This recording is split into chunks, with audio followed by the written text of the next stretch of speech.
trust. Nigeria call obey to serve our fatherland with love and strength and faith. The labor of our heroes past shall never be in vain.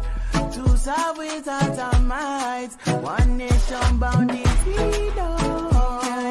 In freedom. In freedom. Peace and unity. Arise, my people. Arise, my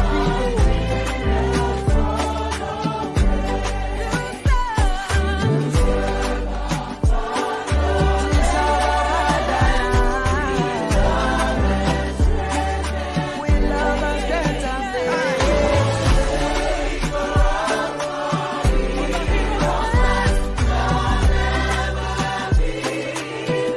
With all our hearts and minds we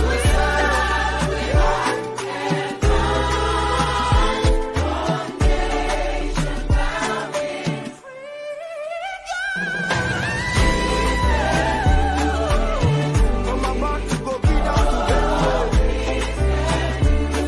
Somebody to let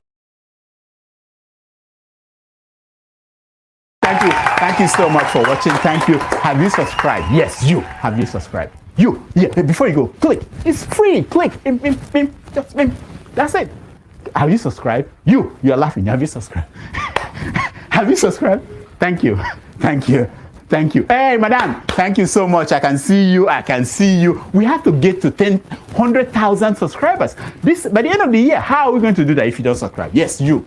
Yes, you're about to click off. Why? Have you subscribed? It's free. If you don't, ask your son, ask your daughter how to. Just one click. Thank you. Thank you. I see you. Aha. Thank you very much. Thank you very much.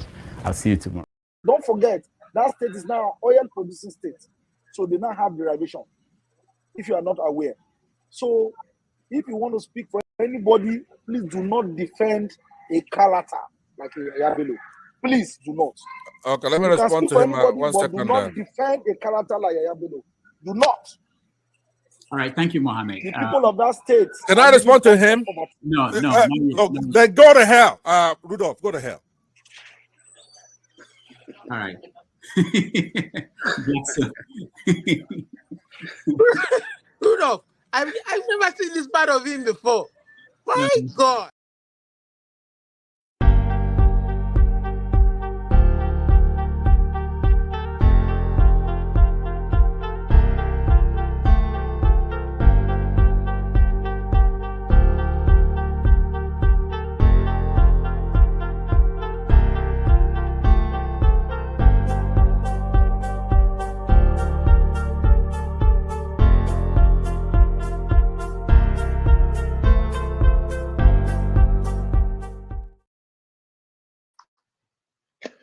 Good morning, good afternoon, good evening, depending on your geographical location.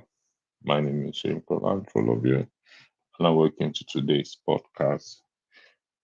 It's called Happy Thursday here, day to Friday, the weekend, and I hope most of us are looking forward to the weekend.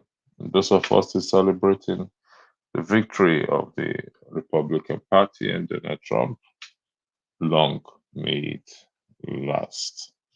Thank you for joining me again. And yesterday we had a very wonderful time, and today it's also a wonderful time. It's going to be a very nice and entertaining podcast we will be having. I know most will be wondering as to who is this her that the title is I'm in love with her. Black, strong, African woman with opinion, a mother, a wife. Even though most of us does not know her private life, but her public life, it's something that most African young girl or girls would love to emulate and want and ascribe to be. And that is the kind of women that we want to promote and we want to have on this platform going forward. And by the special grace of God, inshallah, we will get there going forward. So who is she? What makes her? We will promote the voice of what? Of women here. And above all, we will promote decorum. Good evening, Augustine Opara. Thanks for joining in this wonderful evening. Hope you are having a good time. Man of President, thank you for joining. Good evening to you as well, to another panelist. We will, it's like chatters. Man of President, don't let them hear you, please. Don't let them tell you to stone you to death, please. We have wonderful panelists that will be joining us.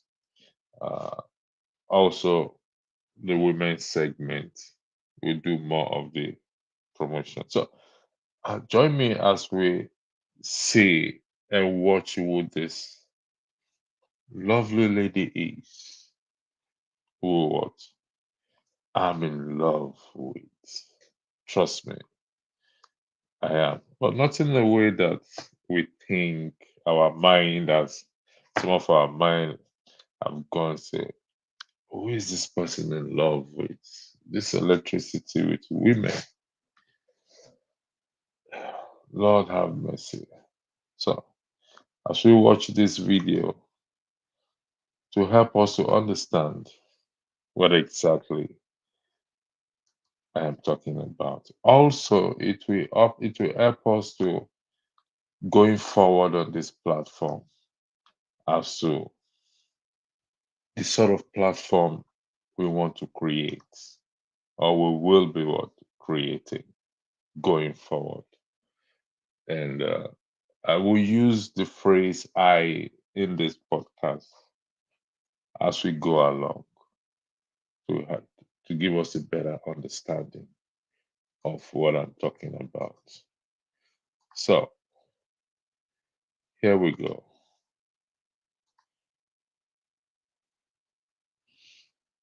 Sunday. As leader of His Majesty's opposition, I will be taking a different approach to the last opposition by being a constructive opposition. And so I would like to start by congratulating President-elect Trump on his impressive victory this morning. The Prime Minister and the Foreign Secretary met him in September. Did the Foreign Secretary take that opportunity to apologize for making derogatory and scatological references, including, and I quote, Trump is not only a woman-hating, neo-Nazi sympathizing sociopath, he is also a profound threat to the international order. And if he did not apologize, will the Prime Minister do so now on his behalf? Mr. Speaker, there will be many issues on which the Leader of the Opposition and I disagree, but there will be issues that do unite this House on national security and Ukraine. And I do look forward to working closely with her on that. And I will provide her with the information that she needs to discharge her duties. That's the right thing for the country, and it's far more important than party politics. And the Foreign Secretary and I did meet President-elect Trump just a few weeks ago for dinner for about a couple of hours, and we discussed a number of issues of global significance. It was a very constructive exercise.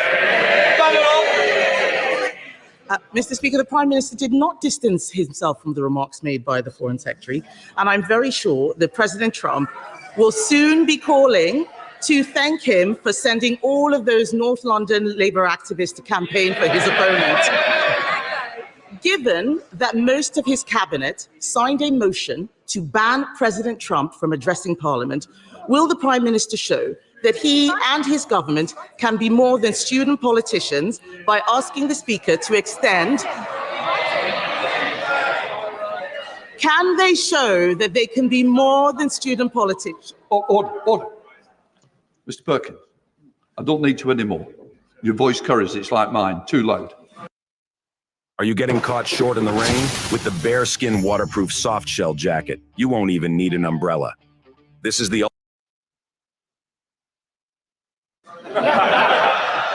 Thank you, Mr. Speaker. Will the Prime Minister show that he and his government can be more than student politicians by asking you, Mr. Speaker, to extend an invitation to President Trump to address Parliament on his next visit? Mr. Speaker, the Leader of the Opposition is giving a masterclass on student politics.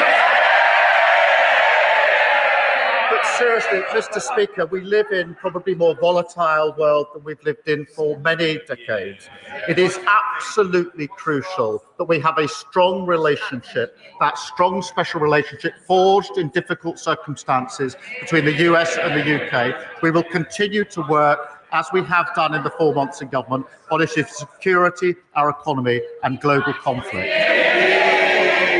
Mr. Speaker, he does not answer the questions, just read the lines the officials have prepared for him. It doesn't sound like he wants to invite President-elect Trump to Parliament. He needs to look after the special relationship. The US is our single biggest trade partner.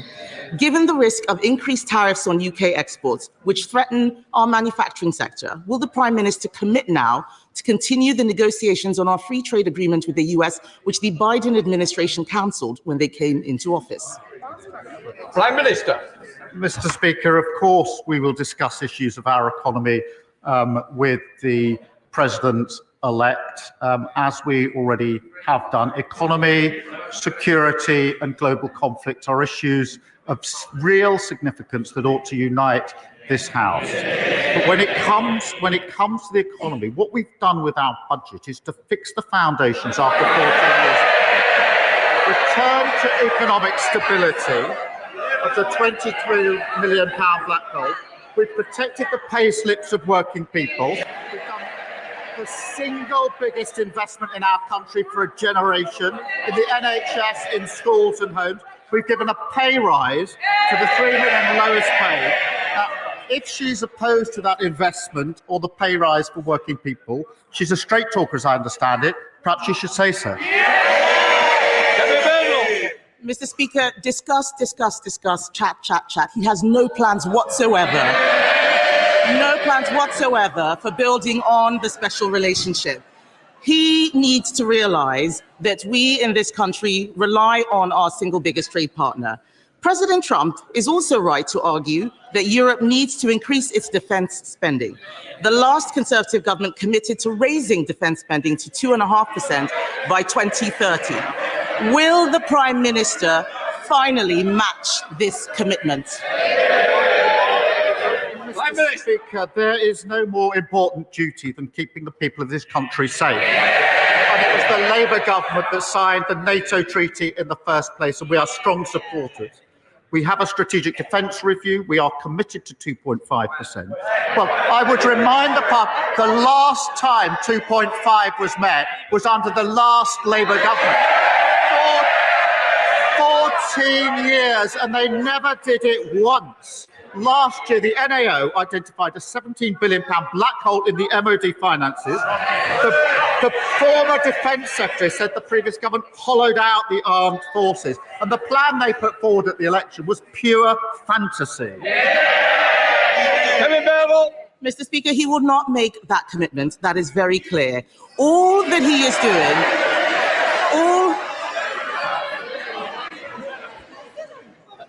I'm going to hear the questions. If the people who don't want to hear it, they can leave now. Come on. Mr. Speaker, he will not make that commitment, and yet the world is getting more dangerous. His Chancellor's budget did not even mention defence. The Chancellor's budget last week was a copy and paste of Bidenomics. It turns out that a high spending, high borrowing, high inflation approach is less popular than she may have thought. May I suggest he now urge her to change course, or is he determined to be a one-term leader? Prime Minister.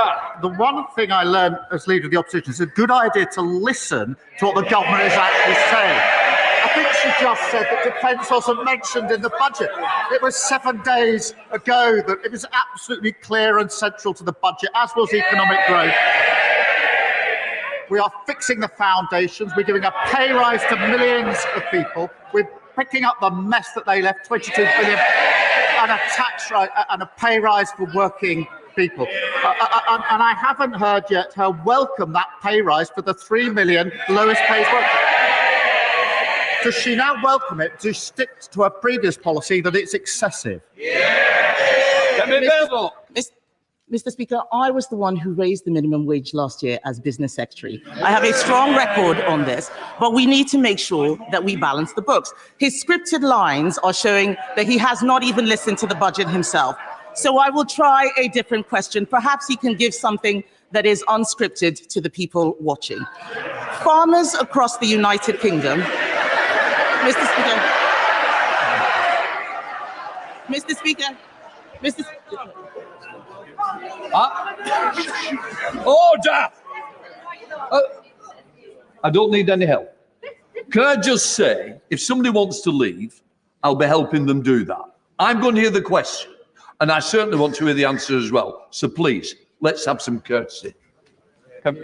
Mr. Speaker, we have heard him repeat the lines on the television, fixing the foundations and so on. But what does he say over and over again? But what does he say to farmers who are facing uncertainty about their futures as a result of the increased taxes announced by the Chancellor? I am very clear that we would reverse Labour's cruel family farms tax. What can he say now to reassure the farming community who provide security for the whole nation?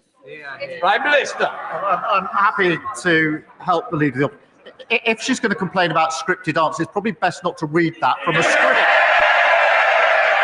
I will say about farmers is this: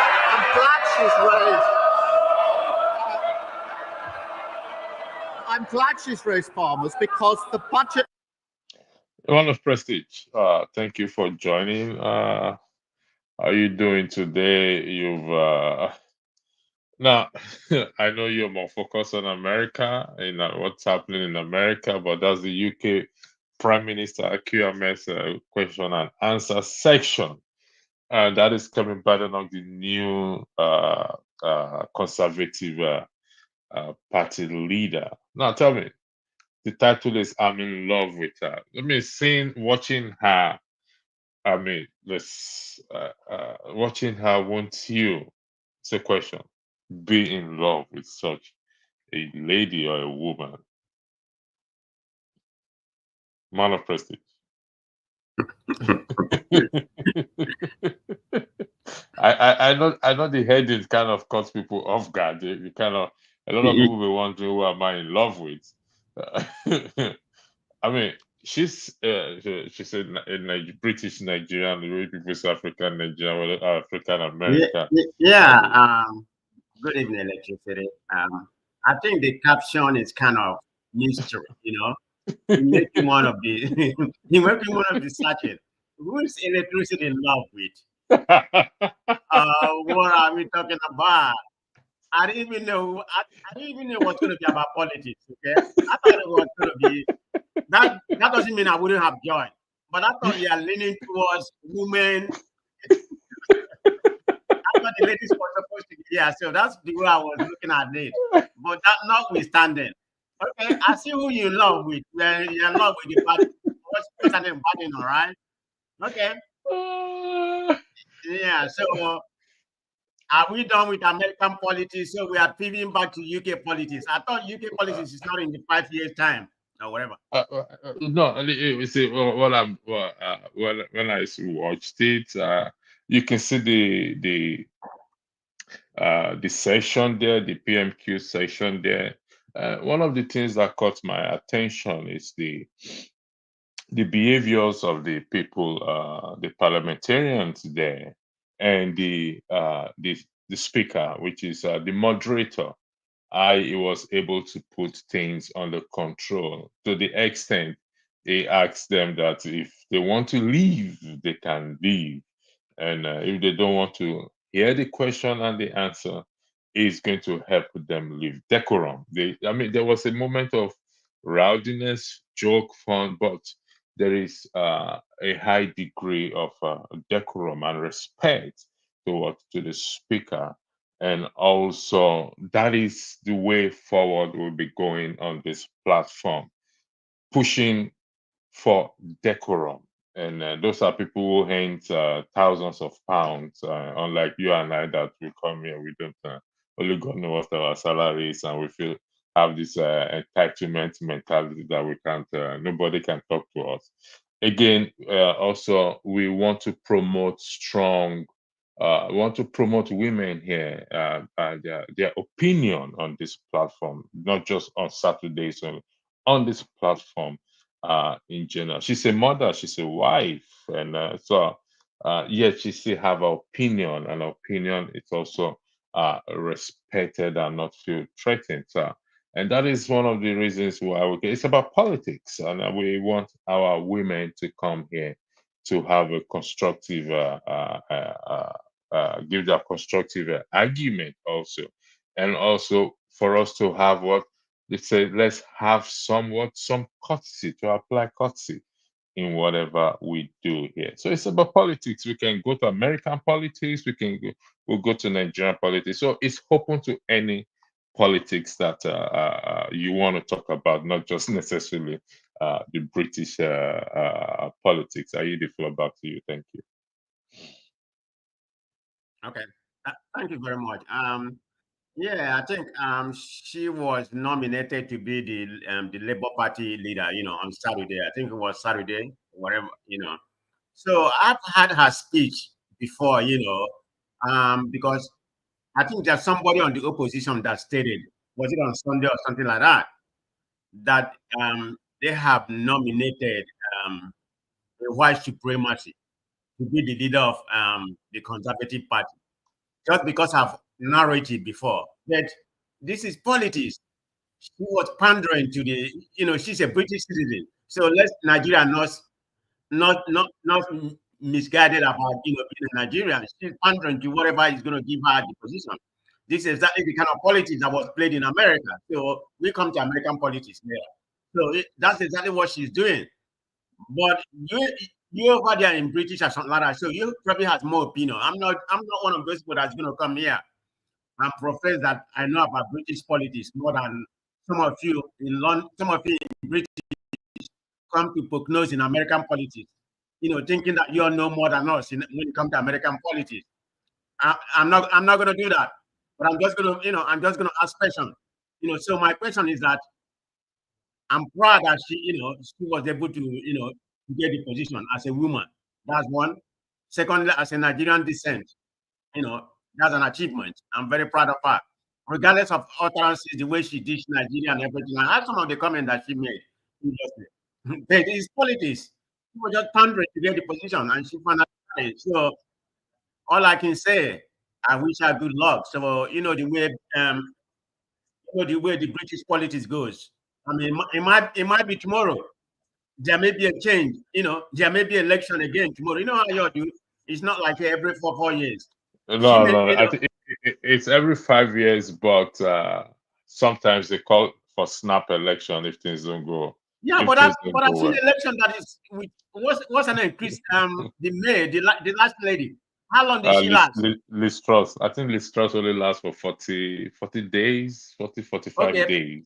How about the Indian guy? How many years? How long did it last for? Did it last for a year? I don't think so. I don't think. Okay, that's what I'm saying. That I know the elections every 5 years, but the point I'm trying to make, I'm going by the narrative that I know, that there might be election tomorrow or whatever, something like that.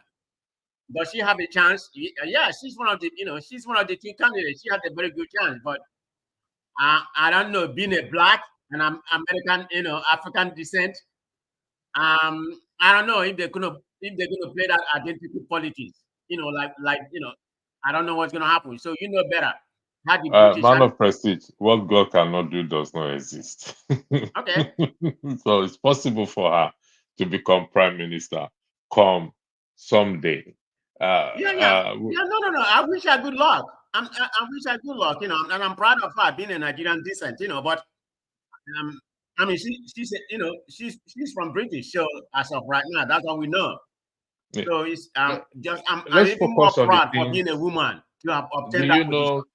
Do you by chance know some of the things or comments she made about Nigeria? Do you know by chance any of it? Yeah, I'm aware of it, but I don't have a quarrel up. Can you mention one, please? I can't hear you again, man of Prestige. Your volume seems to have gone. Can you hear me now? Okay. Yeah. You're back on now. No, I said I don't like it. I mean, she's baptizing Nigeria. That's not good. But she's coming to the country. To our country, to our country where she resides right now. So it's politics. I don't have any issue with that. What she said, is it different from what other politicians have said, like Donald Trump or Kamala Harris about Africa or Nigeria? Or is it different? But don't you think that's one of the reasons she got the position? Because they think she can stand for the country. She can even dish her country of origin. Don't you think that she was playing the politics? I don't think so, because if you listen to her acceptance speech when she was elected, she said, "It's time to tell the truth." And well, you tell me, I've not listened to you. I don't know. Okay, I will. You keep talking. I'll look for it. Then we can. I'll give the floor to you. Okay. So, like I was saying, whenever I come to women elevating themselves, because I believe we are men, we are all equal. That's the way I look at it. I'm not all those kind of men toxicity that come here, thinking that women are second class, or some of them came from Nigeria. They still have that, mindset that women are second class, and that's part of the politics that they in America. So, because I have a lot of friends of mine that told me they won't vote for Kamala Harris, and the reason why, one, they say that women are very emotional. I'm telling one of my friends told me. They say women are very emotional. That's one of the reasons they're not voting for Trump. They'd rather go whatever utterances, all kind of character, that Trump possesses. Women are not ready to rule America. And one of them asked me a question: Has America had a woman president before? I said, what does that mean? Are you telling me you're smarter than women? And he said, no, but he doesn't think women can rule this country. So I'm always very proud to see a woman, elevate herself into that kind of position. Okay, before I play this video, let's what do people mean that women are so emotional? Are we not emotional? Are we human beings not emotional? That's what of my friend told me in Florida. And she voted for Trump. He voted for Trump because of that. So what do they mean by that? What do they mean by that? Do you have a... Okay, let me tell you. He has a problem with somebody of a hierarchy, the CEO of the company where he works. So she thinks the way the women direct something, she's very emotional. He doesn't like her. So she's kind of make that general. But this is a guy who has a lovely wife. They're happily married, to my own understanding. But this is what he told me. Okay, let's go with this. Let's dissect this narrative that women are so emotional. Are we as men not emotional beings as well? On this platform, we see men who are so emotional. For example, Pansat telling Rudolph to go to hell. Is that not being emotional? Where people insult each other's mother, father, sister, uncle, words that they will not even use or they shouldn't use in open air. Is that not expressing emotions? I think part of the narrative the guy was telling me, because he has an issue with the CEO of the company being a leader, because he's like third in command. This guy I'm talking about in Florida, he's like third in command in the company where they work at. So he's looking at it that the women are very emotional. They can't. They don't know how to direct or their subordinate, and all that kind of thing. That's the kind of perspective that he's coming from. So I don't look at it that way. I work with women. There are some women above me. There are some women under me. That are direct. So I don't. I just highlighted a comment here. It's all about manipulation based on gender as a fight back to make domination. What do you have? What do you think about this statement? Is the person correct?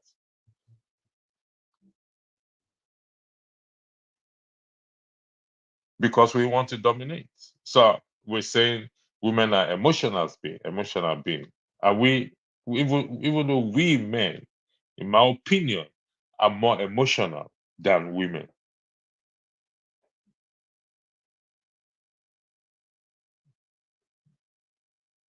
No. Electricity. I completely agree with you. I think this guy was just speaking with that live in Florida.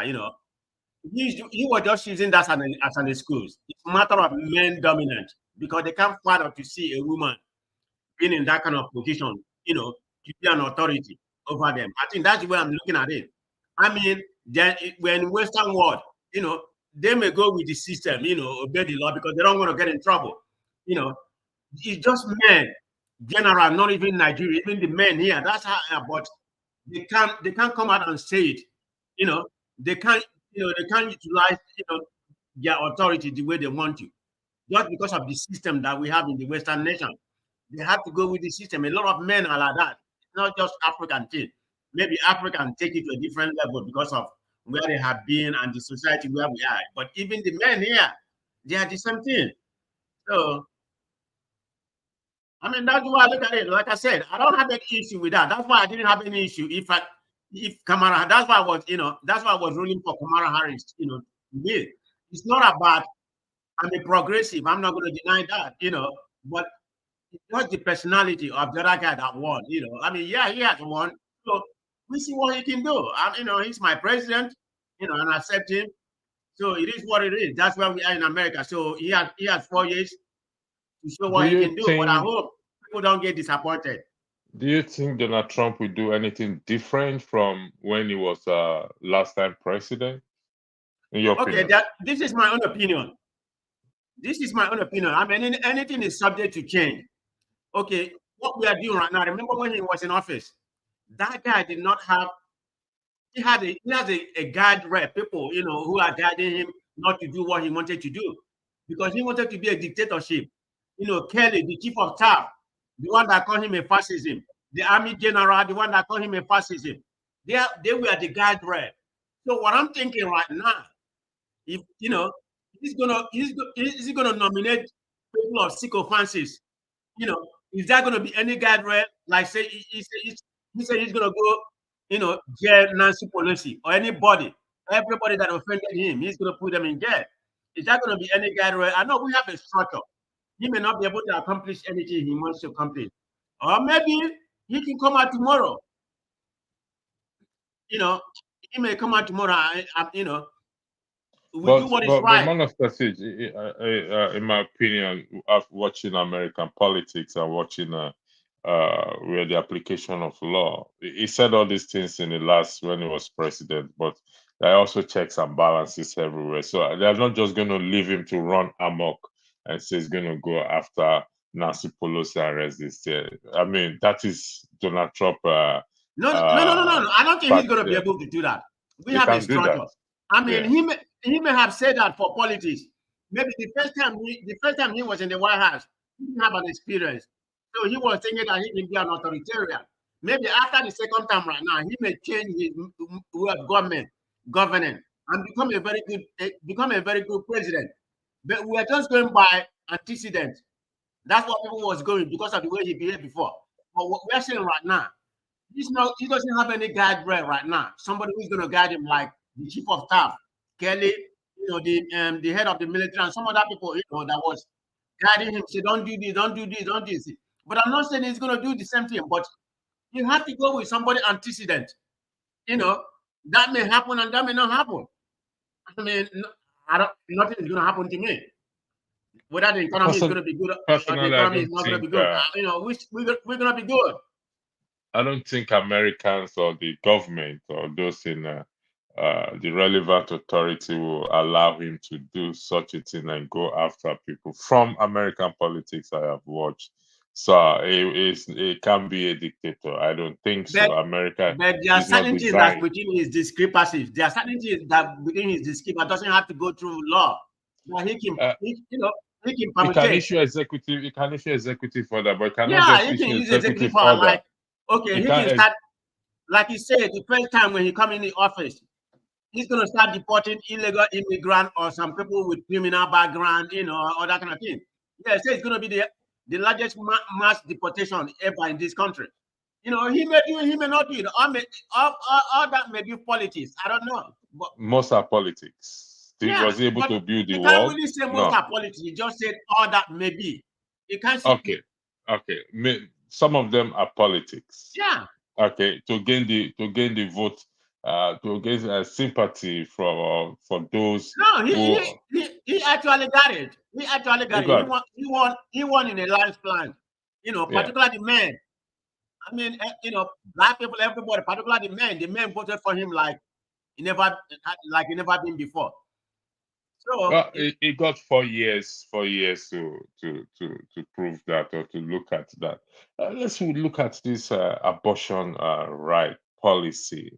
Oh, I thought you supported. I forget about that one. We're looking at the abortion rights. It's a controversial and sensitive issue. Weighed from different angle, morality, religion, conscience, everything. What do you think about this abortion rights, in your opinion? Okay, let me tell you how I see that abortion stuff.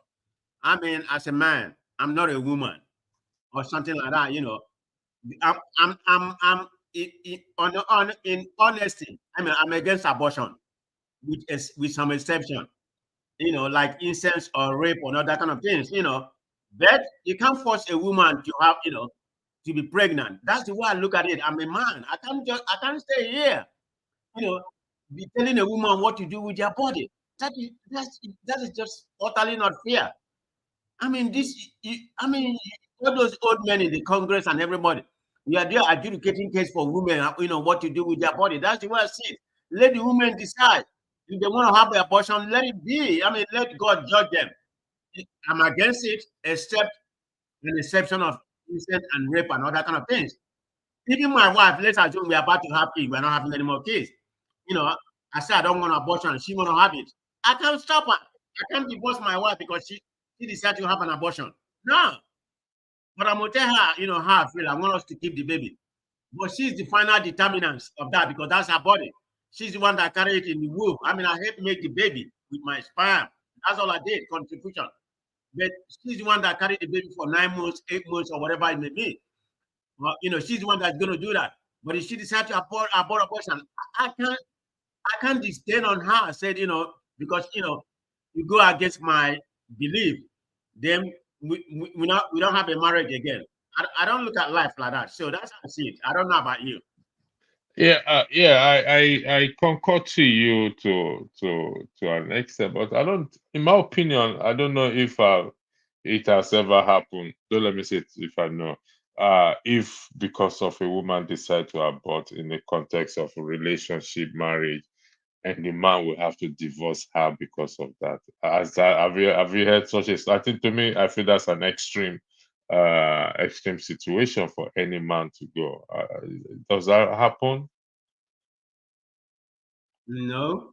Okay, so I don't think that happened. Yes, she's the one that's going to carry it, and she's the one that will go through the pain, particularly women who have kids before, and maybe whatever protection they did not work. Yes, in the case of incest, rape, and all those grievous things that happen, or a woman's life is she's between life and death, and they need to perform that medical operation on her to save. I think they often save the mother than to save the child, if I'm correct. And so, but it's going to be a challenge for those who are in the religious people, either Christian, Muslim, or whatever it is, that no abortion is killing. But like you already said, the determining person to judge at the end of the day it's God. I think that Tuesday in the podcast that Rudolph had, I asked a question in particular to Tone, who was talking about the gay. He's a Christian, he doesn't believe in gay. And I asked a question: what is the difference between a gay person and a liar? That question was not answered. Do you mind You weighing ask on that that? question? I asked that question. What is the difference between a gay person and a liar? None of us attempt to ask that question. Answer that question if you can. What is different between a gay person and a liar? Yeah. I think that's the difference. I mean, a gay person is kind of the kind of life we live in, but a liar, you know, is somebody that's very decisive. You know, for one, the person can do unrighteous things. They can, somebody who lies can steal something, they can kill you, they can do any dubious thing, they can do fraudulent, because lie if you are not sincere to other human being or your partner, I have an issue with that. I'm not saying I'm righteous, I don't lie, but I hate lying for something that doesn't make sense, or you're lying something to cover yourself. No. So what is the difference? What is the difference, man of person? What is the difference between? Well, like I said, it's the kind of life a gay person. That's the kind of life you choose to live. What are you? You're not lying. But there are people who lie is lying. What is with me not lying? Lie is lying. But no. You're talking about gay and lie, right? Yeah. What's the difference between these people? Both of them are doing bad things. But wait a minute. Okay, has a gay person? There's a difference. What's the difference? Gay person is the kind of life we live in, and the liar? The other one is being decisive. But they're answerable to God. But I'm talking about in this world, the way I look at it, they're answerable to me. I don't like one, and the other one I can tolerate. Why would they be answerable to you, man of prestige? Well, no. What I mean, you're answerable to me when you're lying. I'm going to say you're lying. I don't want to be with you. I hate somebody that lies. So I'm sorry, man of prestige. Give me 1 second. If you're a gay, hold on. If you're a gay, that is the life you are living. That's that's between you and God. I'm against gay. I'm going to show you something now. Okay, let me. Dr. Alexander doesn't stay long. Doctor, welcome on the platform. I'm just giving the floor to Wayne. Thank you. How are you guys? You guys okay? Fine. Yeah, we're fine, Doctor. And yourself? I knew Kamala wasn't going to win this election. I tried to warn people who care to listen. Look, this country, this Yoruba people are racist people. She didn't stand a chance in hell. I liked her a lot. I didn't want for obvious reasons Donald Trump become the president of America. But the white man rules the world. It's rather unfortunate. But I saw it coming. Look. Let me cite you an example. 1985, 1986, London, United Kingdom. Margaret Thatcher versus Neil Kinnock. Neil Kinnock is a Welshman. Margaret Thatcher, English. In the United Kingdom, the English are like the Fulanis. They rule the place. So Neil Kinnock was 21% ahead in the polls. On the day of the election, we all thought, Margaret Thatcher was finished. But what? Margaret Thatcher swept that election, man, because they didn't want a Welsh person to become UK Prime Minister. This is how these people operate. I know what's her name? Kamala is rather disappointed and hurt. I could tell by her countenance. I can tell by the tone of her voice and all that. But, we live in a white man's world, so I'm not surprised at all. Go ahead. Is it that we live in a white man's world, or like the saying goes, it's a man's world? No, white man. Whatever the white man wants, he gets. Let's call a spade a spade. You know, that's all. That's all it is. That's all, my brother. That's all it was. Donald Trump is an ass. But he had the right skin color, and he won. I have a joke. I said, what people who've been dead for over 100 years will come out of their grave that day to come and vote and go back to where they came from. That was exactly what happened. so you know, that's just it at the end of the day. It's a simple analogy, and that's what happened. You know. Okay. So. Yes, but Obama was president for 8 years. Obama, Kamala is not Obama now. Obama gets special. Obama gets special favor in the eye of the Almighty. There's no two ways about it. No, so you mean in the eyes of we're not considering his hard work, his ethics that got him there. Yes, I agree that Obama is an absolutely brilliant man. His level of oratory is beyond belief. When he's talking, people would forget that he's even a black person. Do you know what I'm saying to you? And then look, the one that surprised me even more than Kamala, second term Obama versus Nick Romney. Romney was ahead by 20 points in the polls. Then God says, "Do not touch my anointing," and then some serious hurricane. I don't believe, Doctor, you are saying this. Look, I'm speaking. I'm an expert now. I know what I'm talking. Serious hurricane blew up in New York and New Jersey, and then the thing turned overnight. That election turned overnight. So you know, but on a serious note, Obama is not Kamala. Kamala is not Obama. You know, that's just the other. Obama is a different breed. He has special anointing. You know, there's no two ways about it. Let's call a spade a spade. You know, so that's just that. I don't know. Would you say Bola Ahmed also have a special anointing? No, that one is just a crooked old man. That's all it is. That's a crooked, stupid. I'm so disappointed, man. That man, if you know what I know about this man, oh Lord have mercy on my soul. That man, oh no.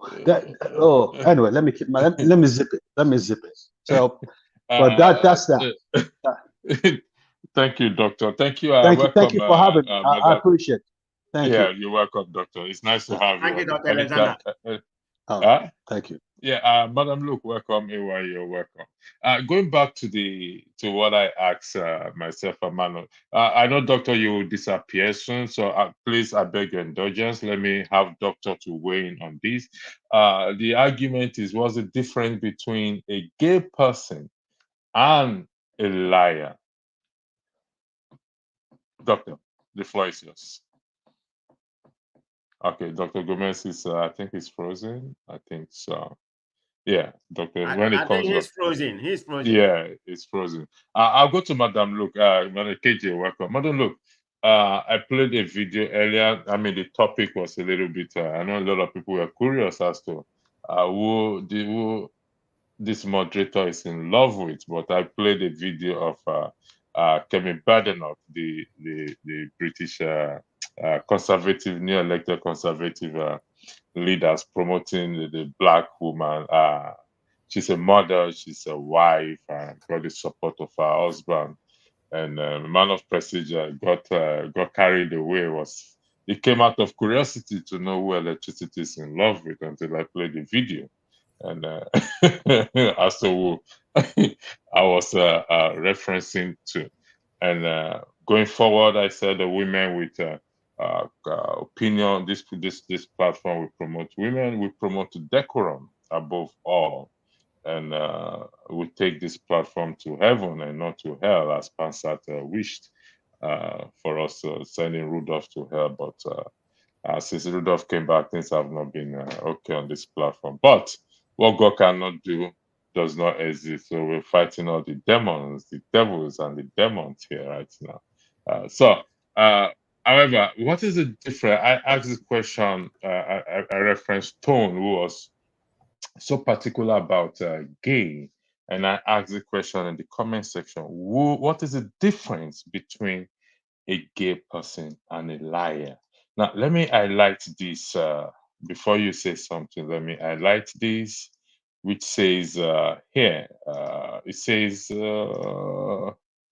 this one here, and it says, if I'm correct, now you can see there it says, all liars. Come on, what's wrong with, oh no, it's not that clear. Oh Lord have mercy. Sorry about this. It says, all liars shall what? Shall have, all liars, those who knowingly convey untruth by word or deed, all of these shall have their part in the lake that blazes with fire and brimstone. So if we are saying God is going to condemn gay and lesbian into hellfire, it's saying also that it's going to condemn all liars equally. So what's the difference? Madam, look, the floor is yours. Hello, everybody. Good to be here. The question, what's the difference between a gay person and a liar? Yes, I was curious to find out who was in love with who. That's why I came. It's nice to know that you're in love with at least Miss Badenoch. She's an epitome of what everybody would consider successful Black woman who is married. She seems to have it all.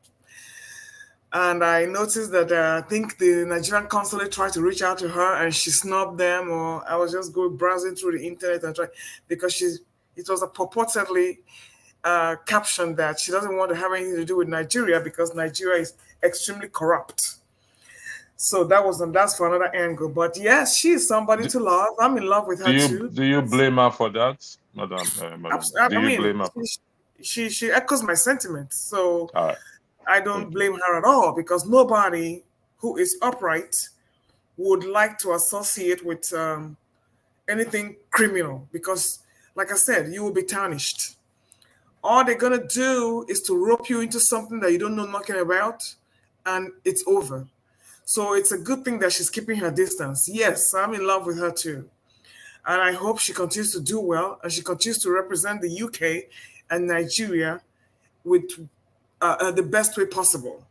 She has done a good job so far, and yes, I am also in love with her, and I wish her all the best.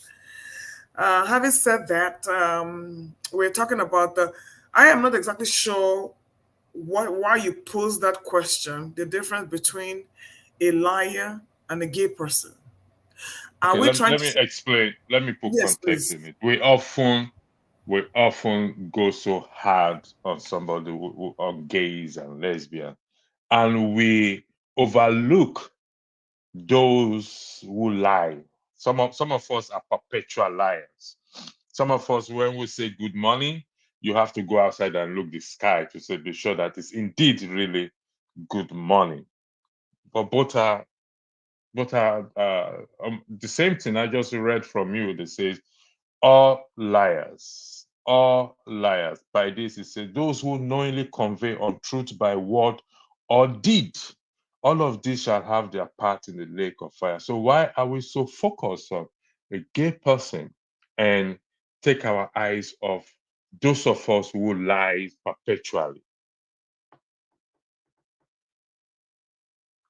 I'm trying to see the comparison here, because what you're trying to say is that you're trying to put both of them on a moral pedestal, and in the eyes of a Christian, anything is going to be better than a gay person,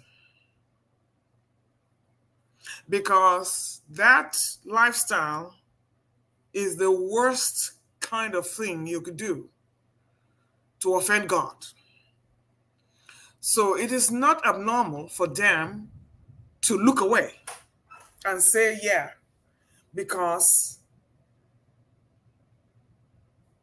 given the situation that we have now from Equatorial Guinea, I was listening to Daddy Freeze, and he stated that whatever the man is doing, he's still better than people like Bobrisky and people who are transgendered and who are people who are gay. So you see, they would always find a way to excuse everything else. But as far as you're gay, you are the ultimate demon, you are the ultimate pariah, and you are the ultimate antichrist.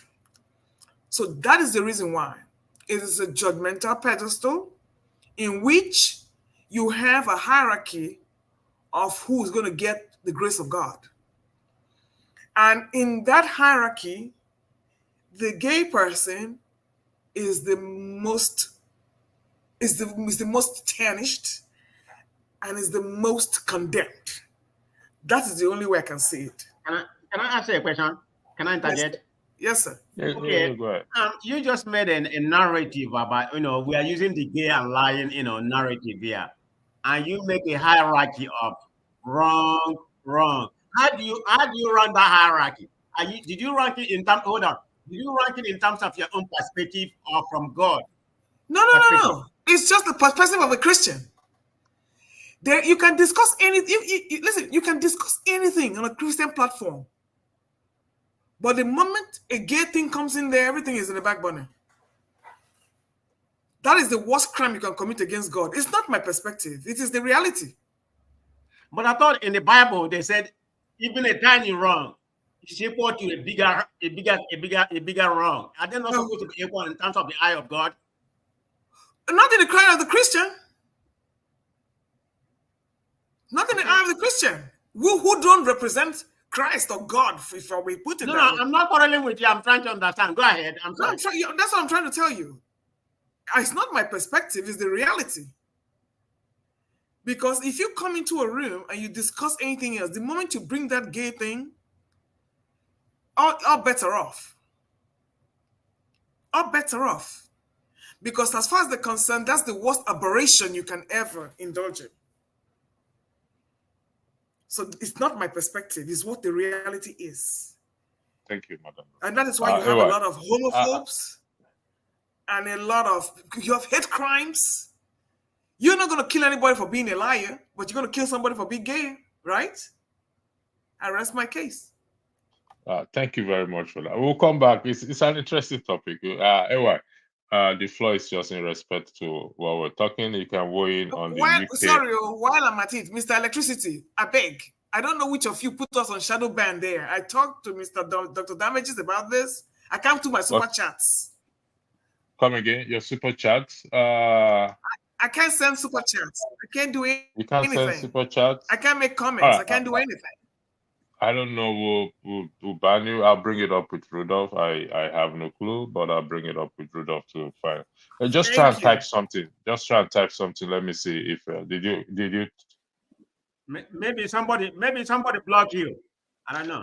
I'll bring it up with Rudolph. He'll look into it. So yeah, somebody probably did. One of them haters. Yeah. Madam, look, nobody hates you here. I believe everybody loves you. Yeah. Anyway, the floor is yours. Hey, good afternoon, everyone from here. Yeah, I actually like the position of Dr. Gomez. As regard the female, the female aspirant, Kamala Harris, I really agree with him. I think, to be honest, a lot of things were working against Kamala Harris. First, she's a woman, not only a woman, a Black woman. Second, the baggage of the President Biden, how he handled the war in Ukraine, the war in Gaza, especially. That was a big problem. See, she lost almost all the battleground states. Yes, there is what we call white privilege. It is actually existing. If you work in the corporate environment in the West, you will understand that, right? So I kind of like try to advise my fellow Africans, especially, for you to be a success, you must be ready to do ×2 of what a white person in that position would do. That's just the honest truth. If you know, you know. Because I can't imagine how a criminal, a convicted criminal, is able to defeat an educated, highly educated woman, highly successful woman, a woman that has been in the position of a chief judge of a state, a senator, a vice president. Then here we go with all the things committed by Donald Trump, not only as a criminal, groping women, abusing everybody. People were able to like overlook all those stuff. I voted for him. I was discussing this the other day. Somebody was saying, oh, Clinton committed the same offense. Clinton paid dearly for that offense, even as one of the best presidents of America in terms of economy. After 40 years, Clinton was able to have have a very good economy, you know, with budget surplus. So even his, I think even his bar, it was the bar, even his bar license, the law license was withdrawn. He was impeached. So he paid for it, kind of. But here we have Donald Trump. What really baffles me is people really supporting him. I rather vote for a goat rather than voting for Donald Trump.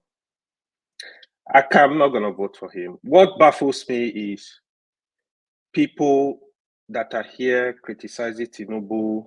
He's a drug dealer, he's a criminal. I find it very, personally, I find it very funny how the same person you are defending Mr. Trump. I can't even imagine it. It is what it is. I think this is the world where we live in today. We have to, it seems, we not that we really hate what is bad, not that we hate criminality, not that we hate injustice. It just depends on who is doing it. So you can give some people a pass. We have to be steadfast. You know, we have to have a position where we stand. Even if you have to vote Mr. Trump, I don't have problem with that, but defending him with all his atrocities, somebody that planned a coup to remove a city president, somebody that don't understand decency, and election was conducted 4 years ago. Till today, Donald Trump refused to congratulate the president-elect, the current president now. He said the election was free. This is not the first election in America. This is United States of America. And you see people come on this platform, they are defending him. The election was rigged. Let me finish this. Let me make the last comment. Hold on 1 second. I can interject you, please. Yes, you still have the floor, please, if you don't mind. People have a right to support who they want to support. Very true. You can disagree with them. They can come, they have a right to come on the platform to support Kamala Harris, support Donald Trump, or support anybody who they want to support. Let's have that at the back of that our is mind. 100% true. All right, I agree. I agree with you. People, yes, I don't have problem on who you support, but my issue is, since we're speaking to the public, we have to put facts. We have to speak fact. For example, last week I was here telling them Donald Trump is a convicted criminal. Somebody was saying there was nothing like that. It never happened. Come on, like, are you kidding me? Why do we have to defend him in that manner? So that is just the problem, but it is what it is. Mr. Trump is the president-elect. Everybody have to respect that office. Mr. President, you have to respect it. Irrespective, even if you supported him, even if you are against him, you have to respect the office of the president. That is where I was actually coming in. So just imagine if Donald Trump has lost that election 2 days ago, by now you will see another crisis. They will tell you the election was rigged. We need to stay in one place. I'm going to say that again. Election are conducted in Nigeria. Everybody know in Nigeria they rig elections. Elections are not okay. Then we'll carry that character across the Atlantic. We'll come to America. America conduct election. You are shouting here, election was rigged. We need to speak to fact. When something is right, it is right. We must not always win. Sometimes we have to accept defeat. That is what makes us mature, what makes us human. If you are a Democrat supporter, you are a Kamala Harris supporter, of course, if you analyze the result, analyze what happened, you will know, yes, she lost the election, there is no doubt. Yeah, now America have a new president. We all of us have to respect. There is no exception. Is the president-elect by January 20th? He will be the president of the United States of America. Thank you. Thank you. Yeah. KJ, things highlighted here about Kemi Badenoch and the topic of what is the difference which we are having right now. What is the difference between one who is a gay and one who is a liar, one who lies? I know you have Jonaba, welcome to the platform. I know you have you're waiting. So go ahead, the floor is yours. Okay, thank you so much for giving me the opportunity, and I thank Man of Prestige, Madam Luke, my favorite, and AY, friend of mine, and Jonaba, my brother. Here is what I would say about the lady. I support totally, absolutely support what she did to Nigeria, because you see, we have come to this point where somebody will go and work for her life, struggle. Once he gets to the top, then Nigeria will begin to lay ownership of that individual, even though they have not contributed nothing. So for her to call off their bluff was very sweeting me. It was sweeting me, still sweeting me till today. I can see your dog, Madam Luke. Okay, so what am I saying? I'm saying that we should go away from, we should build people rather than try to lay claim on people who have suffered through their life to become successful. Then we'll go and begin to try to, colobby them, as they will say in Nigeria, to our camp. This lady had been in the shadows all this while. We didn't even know how she had been going on until she now comes to the top of the ticket, and then you want to now claim her. If I was her too, I would have done the same thing that she did. So I don't blame her at all. In fact, I respect her for doing that. And as for my dear Abike trying to say, well, Nigeria shouldn't be saying that. What she's trying to the message she's trying to send to us as Nigerians and the Nigerian government is that you should learn to build people. When you build the people, you can now lay claim of them. You cannot lay claim of somebody who have gone to London, suffered, you don't know how she got to the top, and now he gets to the top, you want to come out. Is she looking for a country? Don't you know that you win with 250,000, you can buy at least one of the Caribbean islands will give you citizenship. You don't even need to get up to that point. So what is the big deal? Just like one day I was bragging about Nigeria and why America should help Nigeria, and one of my friends asked me, what's the big deal about Nigeria? What do you have that other people don't have? That you guys are so concerned that people should be worried about you, what's going on in Nigeria. Anyway, the truth is simple this. We should learn to honor Nigerians when they are starting, whether they are big or small. When you do that, just like America honors its citizen. America can go to war because of one person. If that person, the family, the relatives and all, when they hear that story, They are pleased to go to stand and say, I will give my life for my country. I earlier said it here. I cannot die for Nigeria. What can I go die for Nigeria for? You know. So it's just like a computer, rubbish in, rubbish out. You know. Until we learn to respect those who struggle and put the name of Nigeria on the world map, until we learn to also help them to get to those positions they occupy around the world, we shouldn't lay claim to them and make it look as if we have been there all through. Nigerian citizenship, the last time I checked, is not that important to anybody that you want to be struggling to be called a Nigerian.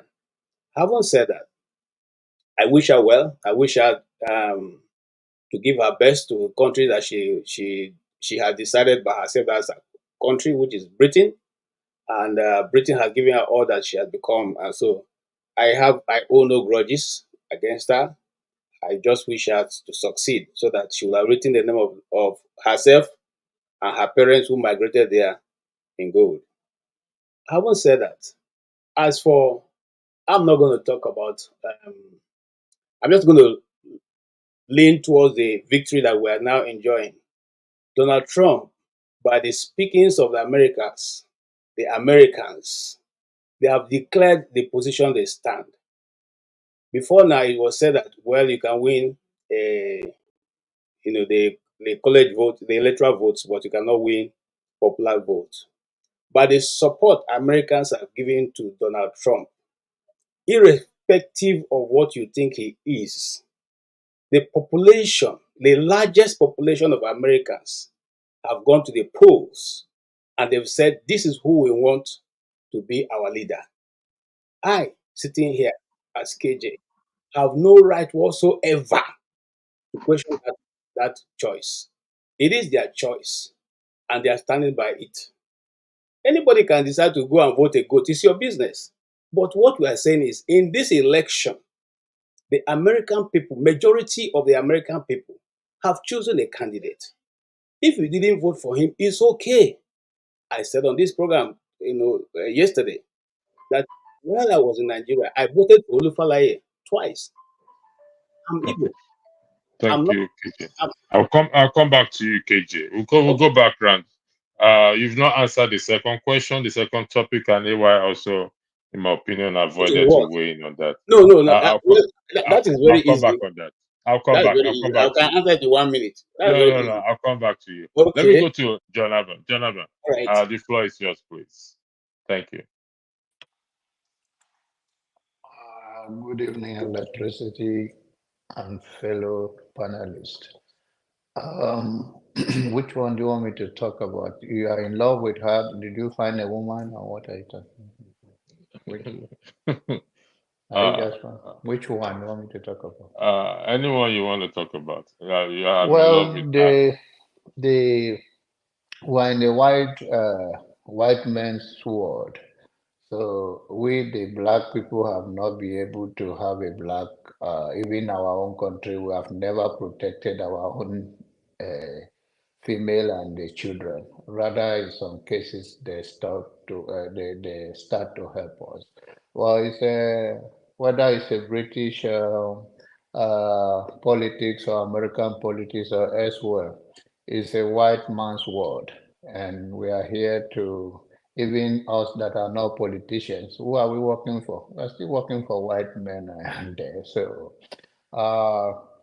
whatever the lady said, she's a politician. Some people, it doesn't sit right with them, but I don't have a problem. Politicians all over the world lie to get to where they want to get to.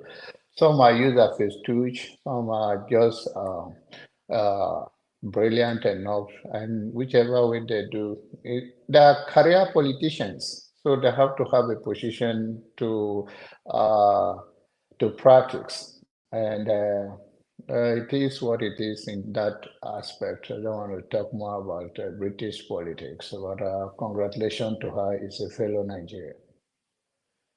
Thank you very much.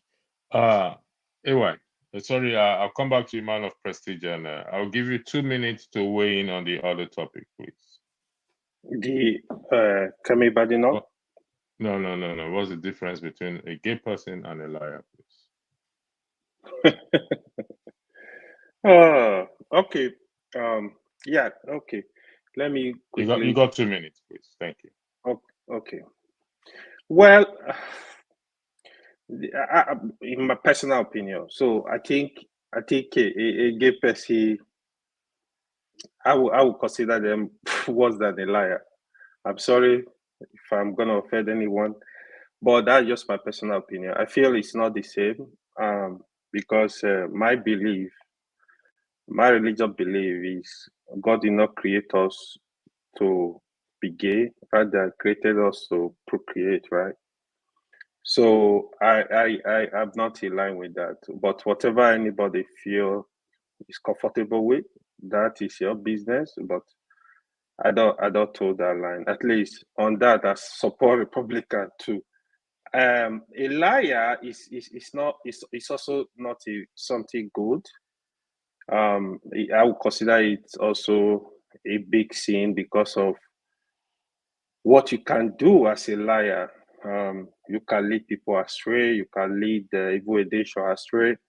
So we have to try to stick to the truth, to try to speak the truth at all times. Yeah, so I will consider, I will not put them on the same pedestal. So I will see think the gay thing is the bigger sin. So that's just my own personal opinion. Probably other people can have more to say on that. Thank you. KJ, 2 minutes on that, please. Okay. If you go to the hierarchy of sin in the Bible, both the liar and the immoral person or the gay person occupy the same position. They all will not see the kingdom. So it is not a bigger sin than the other one. But in our society, and then depending on the society in which you exist, like where I come from, I got to be acquainted with, in the Igbo, in my community, they used to call it Nde Obinkwambi, because when they carry your children, they will throw your children up on their laps. They're singing Wanta Obinkwambi. So those people have existed long time ago. But what the society does, when I look, you're laughing. What the society does, that when they find them out, they expel them, they banish them. That's the right word, from the communities. So and then women who, until they are publicly found, they publicly find them out. Women and the children who are in the village, their mothers always advise them against such men and such women. So you see that person, if you say you should go and do something for them, don't ever go there, because this is how that person is. So it may, on that note, it may be a bit detrimental to the society, much more than a liar. But both of them in the hierarchy of sin in the Bible occupy the same position. Thank you so much. Thank you very much. I'll go to you, Jonaba. You didn't weigh on that before I give my own views on it. Jonaba, the floor is yours.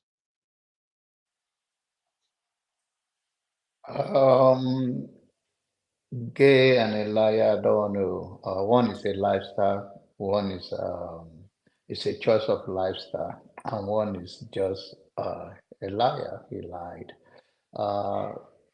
Those are they are not in the church, so you can lie and go to jail under these circumstances. In 21st century, you cannot, because you are a gay right now and you go to jail.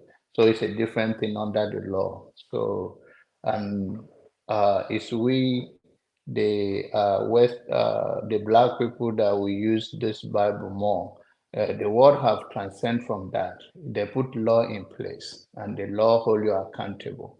Law will hold a liar accountable if they lie under the oath. Law will not hold you accountable because you are gay. Thank you. But John, in the eyes of God, as one who read the Bible, what's the difference? Is there any It's difference? a letter of oppression from the white people. That is what they put there. God created everybody equal and give us a choice to make. You may not like it because you born a woman or somebody born. It's a bigger topic to talk about in this thing. In the eyes of God, God created, there's a word called Sodom and Gomorrah. And when God asked the people to exit, when they were going, Lot looked back. The Bible says he did not look back because he was empathy the people, but because of what he left there, and he turned to the pillar of salt. What did he do wrong? She disobeyed. And that is disobedience before the Bible, and you went there. But the Yeah. law, like I said, in the eyes of God, I'm not the eyes of God. Me, as in my judgment as a human being, if you bring a gay to me because it's a gay and this person lie, the God in me, I will punish the person that lie. And the other one, it doesn't sit with my value as a man or what I believe. No. But my question to you, do you think now if God forbid, for me, the way I look at it, if my child come home and they say they have changed their sexual orientation, do you think I will put them in hell because they changed it? Do you think I'll punish them for that? I think in honest, if you give me 1 minute, let me say something. In honesty of everything, whatever a child or anybody become, is a product of their environment and the home. And that's why I was saying to that billionaire called Elmons, it's absentee father. It's a father that is never there. So if you are there, that you are not pursuing the money that you choose over your family, no teacher will come and tell you what to become of your own child that you are now blustering around.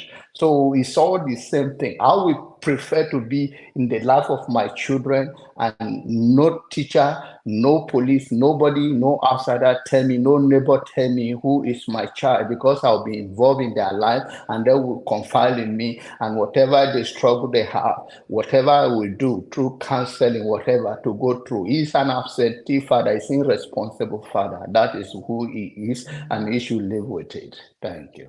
Let's go with this narrative that John Abba just put on the table.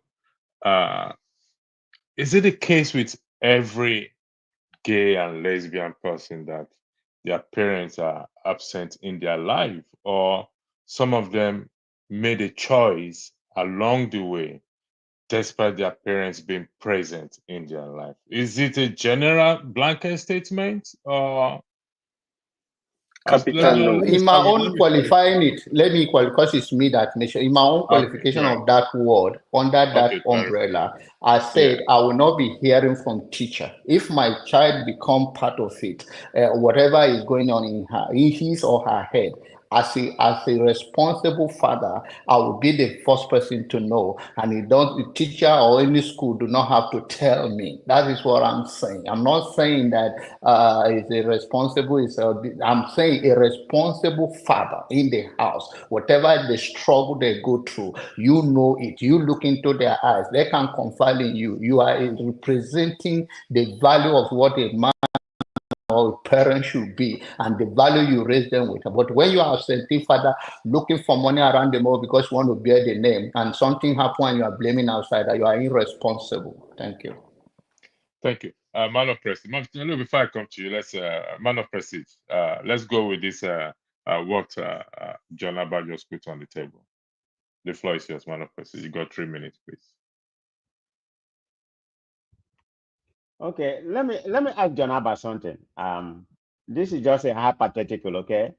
Let's assume you have a daughter or son, and they happen, because I don't believe it's a born generic something for being a gay or lesbian. I think it's a learned practice, depending on the society that you mingle with and something like that. But let's assume you have somebody in your family or you personally, this is hypothetical, okay, that become a gay or lesbian.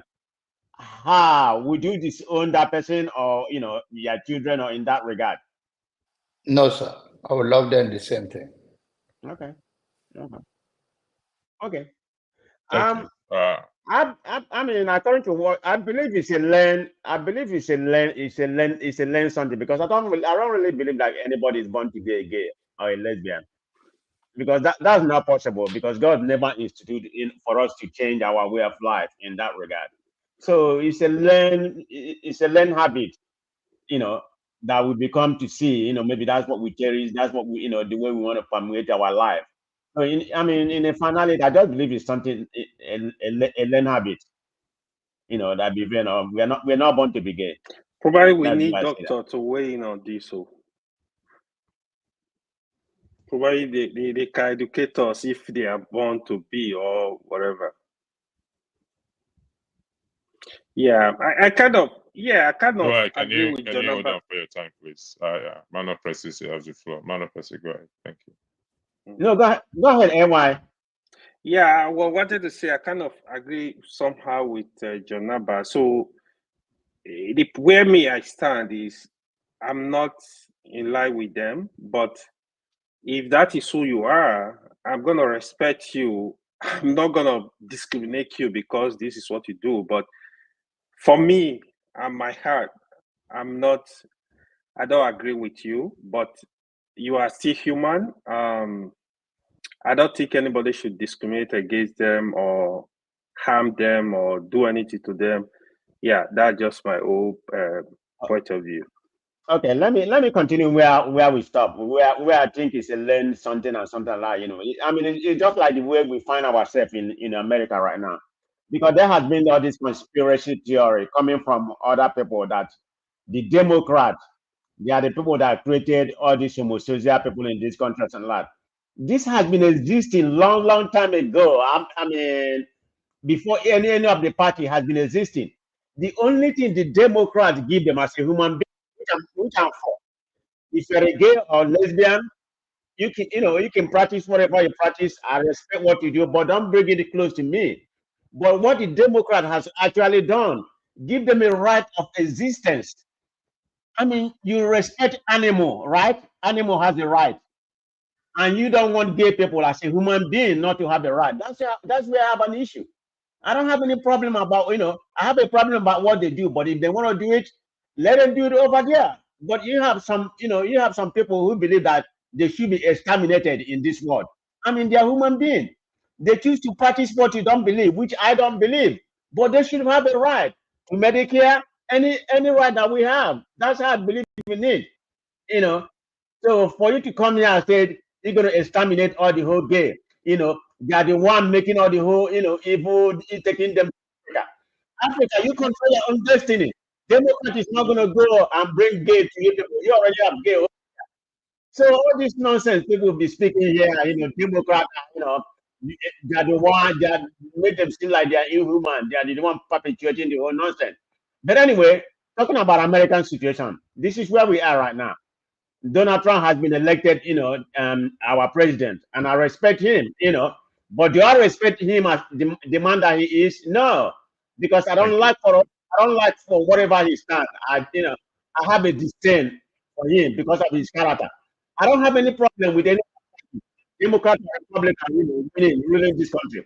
But that character-wise, I'm not saying I'm the most pure person, but that character-wise, the character of that human being, I will never associate myself with any human being. Do you know where we'll be going right now if Donald Trump has lost? Kamala Harris has conceded. That's what a human being should be. You lost, you concede. If Donald Trump has lost this country, I don't know where we would have been going right now. So that's where I'm coming from. Is he going to affect me? No, he can deport all illegal immigrants he wants. I'm against that too. But what you have to understand, I have a lot of friends that came here. That came here by just visiting. They came here through visiting visa, but they are now citizens. Some of them have green card. But when you look at Nigeria, when they come here, they say you come here, they are condemning this. I'm against it. Some of them just came here, just lost their mind and decided to subscribe any kind of bad character. It's just like this guy is a felon, and I'll be very surprised to come here. Any one of you will condemn Tinubu as a drug dealer. I'm gonna see how I'm gonna see how we're gonna encode that. You're voted for a felon, and you are here condemning Tinubu as a drug dealer. What a Thank you. hypocrite all of you are. Thank you. Madam Luke, the floor is yours. All right, thank you once again. Hello, Miss Adama. I'm not ignoring you. I can't type, I can't chat, so I cannot respond to comments. So, but hello and big shout out. Back to the topic. You see, I was so happy when I went to work last night. It was, and I looked around me when I was driving. It was like election never took place. All those things on the yards, they've taken all those things out. I did not see one single signpost around me, and that is how I choose to keep it. I'm not interested in who is there right now or how they got there or who this one or what. We have a president now. It's time to move on. I'm not going to say why she lost, who they lost. I don't care. Game over, and game is over. Let it go. I don't see anybody's obituary on the streets, whether Trump won or Kamala lost. There is nobody's obituary that I've seen on the streets. So it's not to walk in the for the progress of the nation and see what it's going to do. And Mr. Man of Prestige said something about illegal aliens or illegal. You know, we all found our way to parts of citizenship one way or the other. And I expect it is everybody's responsibility to do the same. But does being illegal in any country harm the country? That is debatable. But I guess when you are illegal, it means you're breaking the law. So that is where the problem is. You cannot be in a country that hosted you and gave you the opportunity to come in and stay, and then you overstay your welcome. And now, if somebody would tell me, when they came to Africa, we didn't give them visas, we didn't give them any length of stay, we could not even kick them out, so why are they doing it to us now? Well, guess what? Times have changed. And now, because of the scarce resources we have here, it is becoming an issue. So open borders to me is a no-no. You just can't keep your borders open. And another thing is that this America is the only country in the world that 5-month-old pregnant women will get on a plane and come and sit down here and get citizenship for the newborn. This is the only country in the world that will happen. And why is that? Is it because they're Father Christmas? Or is it because it's in the Constitution? Or whatever it is? That is something else that I feel needs to be addressed. Because there are rights of citizens. And when the rights of the citizens are being marginalized, and then people who come in here and take advantage of the system kind of, topple and make an imbalance of the situation, it becomes a problem. This is no longer 1920. This is no longer 1840. So things have changed, and I believe we have to go with the change. Open border to me is a no-no. Illegal immigration is a no-no. You have to come here the right way, do things the right way, so that way we can disperse and we can conserve the resources we have in the most economical way. Because right now, I go get insurance, I cannot even afford it. My kids cannot afford to go to certain schools because I make too much money. So there's a lot of economic challenges that we're facing because we don't have enough resources to take care of our own citizens. However you choose to come here is your problem. But please make it legal before you get caught. Make yourself legal so you can get that benefit. Madam Luke, do you not think people actually want to make it legal? However, the system the procedure to get this thing can be challenging. Like Mr. Peter Obi said, you can't climb through the window and clean the house. You know what I mean? You can break into the window. It depends on the circumstances. You know what? Okay, Mr. Electricity, they gave you 6 months to stay here. You are here for 5 years. How do you justify that? There's no justification for it, but what I want us to understand you cannot make right out of a wrong. There's no pathway for that. I mean, Madam Luke, I want us to be a little bit. Apply a little bit of humanity here. I am trying, but please, you need to try harder. No, Mr. Electricity, there's no pathway even Nigeria won't. There's no pathway to illegality. There is no pathway to that anywhere in the world. When you use the word illegality, illegality, you cannot overstay. You cannot overstay. You cannot overstay. And while you're overstaying, please, can you be sharp and do the right thing? There are ways around these things. Why will you be here? Why will you be here for 10 years, 15 years, and you're still using somebody's shala to work? It does not make sense. Madam Luke, again, I want us to take a step back in this matter, because sometimes we have to understand. Okay, I mean that's why we're here, to have this discourse. So I will go back to KJ. KJ, let's see how we can help Madam Luke here. So I'll start with you first. No, we need to help Madam Luke here. No, because but electricity, I seem to agree with Madam Luke. Not because I want people to be deported, but if you are in the United States and you know what the law implies and you have overstayed, there are procedures you need to apply. Now, one of the things that I got to understand through this process is that what they are worried about is that some of these people have no identity whatsoever. And some of them have come in and they are committing crimes. They are not only committing fraud, they are also buying people. They are raping people. They are taking over people's homes. Okay? They are going to old people's homes and harassing them. They're eating the cats and eating the dogs. Yeah, so what implies that they have shown you mercy, but you are now using that against the people themselves who own the city. I don't think that is right. Okay, irrespective of whatever I think as an immigrant, I don't think you should come into people's country and begin to commit crime. You can say it couldn't help you, so you overstayed. Good, follow the procedure. Ask the immigration, what's the procedure for this? They will tell you the procedure and you follow it, so that at each point you are in line with the law. Nobody's going to harass you if you're in line with the law. But if you come in and you are sneaking around and using shola and doing all those things, it's only a question of time. And if you're not even somebody who is very careful, you want to go to disco parties. You go there, you will not even go and maintain yourself. You go there and be fighting. Okay? You understand? You go there and be fighting. And so before you know it, you run into trouble. So my advice would be for those people who know Nigerians, because I'm not going to go outside of Nigeria. If you know that you need to do certain things now, begin to do it.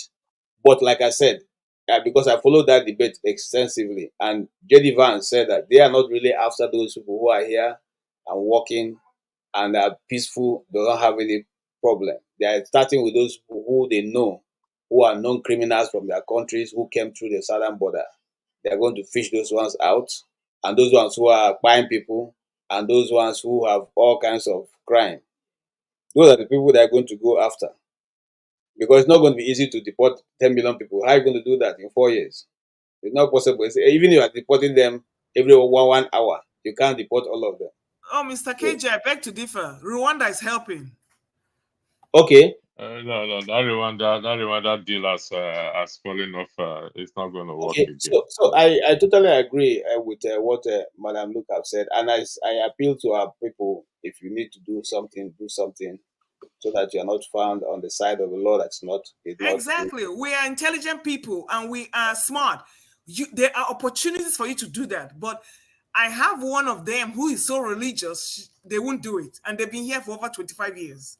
Because they feel God is going to come down and come and give it to them because they cannot lie to the judge. Oh, well. Madam, look, that's an important point you just said. Let's take a 44-second break and we'll be back soon. I just posted the link on the question, on the comment section for those who want to join this conversation that go places. And we will look into this matter without being judgmental, without being putting anybody down. It's an important to talk about. We're back after 44 seconds. Thank you very much. Thank you so much for watching. Thank you. Have you subscribed? Yes, you. Have you subscribed? You. Yeah, before you go, click. It's free. Click. Just that's it. Have you subscribed? You're laughing. Have you subscribed? Have you subscribed? Thank you. Thank you. Thank you. Hey, madam, thank you so much. I can see you. We have to get to 100,000 subscribers. By the end of the year, how are we going to do that if you don't subscribe? Yes, you. Yes, you're about to click off. Why? Have you subscribed? It's free. If you don't ask your son, ask your daughter how to. Just one click. Thank you. Thank you. I see you. Aha. Thank you very much. Thank you very much. I'll see you. Yeah, welcome back, a lady and gentlemen. I hope some of our ladies also will join us on the platform so that Madam Luke don't feel oppressed, overpowered by the men on this platform. Truth be told, if our leaders, if our African countries, we're focusing on African countries and Nigeria in particular, have done things right, none of us, none of us will have a business of leaving Nigeria or Africa to go seek greener pasture somewhere else. That is the gospel truth here. And as a result of this bad governance we've had over the years has made many to leave. But each circumstances are also different. Yes, we have to try our possible best to stay on the side of the law, particularly if we are what? We are illegal immigrants. However, this is where I want us to be cautious about, in that people's circumstances are different. The path to gaining citizenship is not as easy as most of us actually think. Now, the issue of the one Madam Luke raised, I've seen it before, I've heard it before, and I just say this is foolishness in the first place. In the first place, if you are so concerned about your conscience and God, as soon as, even before your passport expired, you should have left, go back to Nigeria. Also, your visa expired, you should have gone back to wherever you're coming from. So if we're bringing that God and conscience into the equation, the first thing is that you did say to them at the embassy, you are going for a holiday, which is actually not the truth. So where was God and where was your conscience at that time? Like I said, we are not here to pass judgment on anybody, but we need to lay the facts on the table. I'll come to you, AY, for you to weigh in on this matter. Then, if KJ is still there, then we'll go back to Madam Luke again. Then I'll throw the floor open if we want to have another issues to talk about, or we close shop and go home and sleep until we see tomorrow again. So, AY, the floor is yours. Thank you. Yeah, thank you. So on the immigration issue, right? It's so easy. It's kind of a very difficult topic, right? So if you really want to break it down, the first question, who are these people coming to the country and why are they leaving their country? So most of this, majority of them, they actually people from neighboring countries. I think the good thing I think America would have been able to do is to help those countries' economy. Probably that would make them stay behind. We know how difficult it is in third world country where people cannot feed, they can't even do. They pass through the waters, they pass through the rough parts to get to this place, right? And people, I know Madam Luke and KJ said, yeah, pass through the legal way. I know that can be very difficult, especially in America. Even people from Africa, they get here, the person don't want to go back. I don't really think that that's what they want, because it's very difficult. If you are illegal in a country, you can't really do anything. You are hiding, you are, except some of them work with people, document. To me, it's very, very difficult. So what are we? I'm also in line with, at least let the professionals, people that can be useful to the system, create a system that can get them into the country. Like Canada, they are very big on that. Like their express entry is quite good. Like They expect you to have some level of education, some level of experience. Then you can move in. As regards America, I think they have more people from coming in as refugee, all kind of people. I think they need to do more to restrict people movement into the country illegally. But however, even the politicians, to be honest, they are not innocent. They use these people for their work in their companies. Even Donald Trump, it's on record that he was a big user of illegal immigrant. Because what happened with illegal immigrants, the kind of job they do in America, for example, Americans cannot do it. So this is the honest truth. You go to the farm, there are the people working there, the construction industry. When you meet them, they can't even speak English. They only understand their language. You know, they bring them in to do all this dirty job, marathon work. They do a lot, actually. Of course, illegal immigrants in America is not new. Even for the past 20 years, I know America they always have not less than 20 million illegal immigrants in America. To the extent that some of them even have ZIT and like a social security number, and some kind of number they use in filing taxes. So that is for you to understand that it is not new. So the sound became very loud when Trump was in power talking about these people. But the truth is, the number is very high. A lot of them pay taxes. They are in the system. I know even in America before, as long as it's not a crime, even when they are involved in police issues, nobody is really interested. But they know what they are doing. They play games with the people. But yeah, cleaning up the immigration system, I'm completely in line with that. At least when people are legal, you know, they can be more accountable in terms of crime, in terms of other stuff. You know who is who, more like KYC. Thank you. Thank you very much. Madam, look, I'm going to take you on this, okay? You see, it's going to be very hard for us to put a time frame for people who wants to get their citizenship, because there are different paths to it. When you come in as illegal immigrants, I mean, and sometimes these things, it's not black and white, straightforward black and white. You have to jump over a lot of loops. Some you have to get married.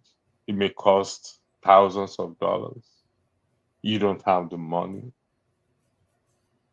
So if somebody's been in the US for 7 years, I mean, I've heard of cases and cases to the extent that you will empathize with those individuals who have attempted, and at the end of the day, it failed.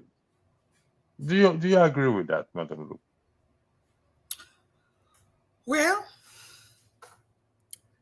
America is not for poor people. No, Madam Luke, hold on one second. Don't take us that. Don't take us that far. No. Madam Luke, they take us go where we don't know. Don't take us to where we don't want No, what to I mean by is let's not for poor let's stay people. let's Hold stay on, hold where on. we You are. didn't even let me finish. No, I don't want you to land in that. No. What I mean by that is Stay that focused, please. yes, if you are broke and then get real. See, people fall in love, you know, and falling in love is free.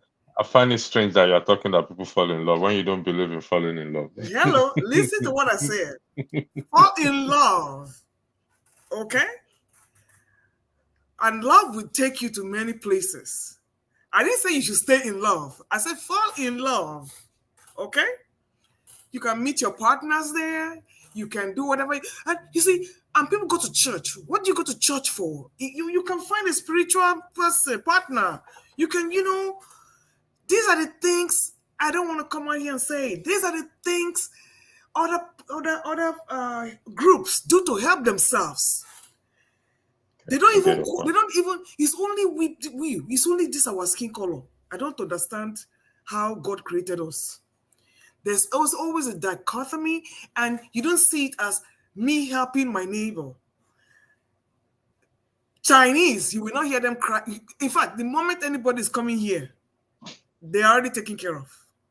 Hispanics, the moment they land here, they're already taken care of. It's only us that will keep filling the airports on a one-way ticket to go back home. And of course, those ones that cross through the border and cause problem, maybe gang wars or going into illegal drug trade. But you see, most of the problem we have are in the Black community.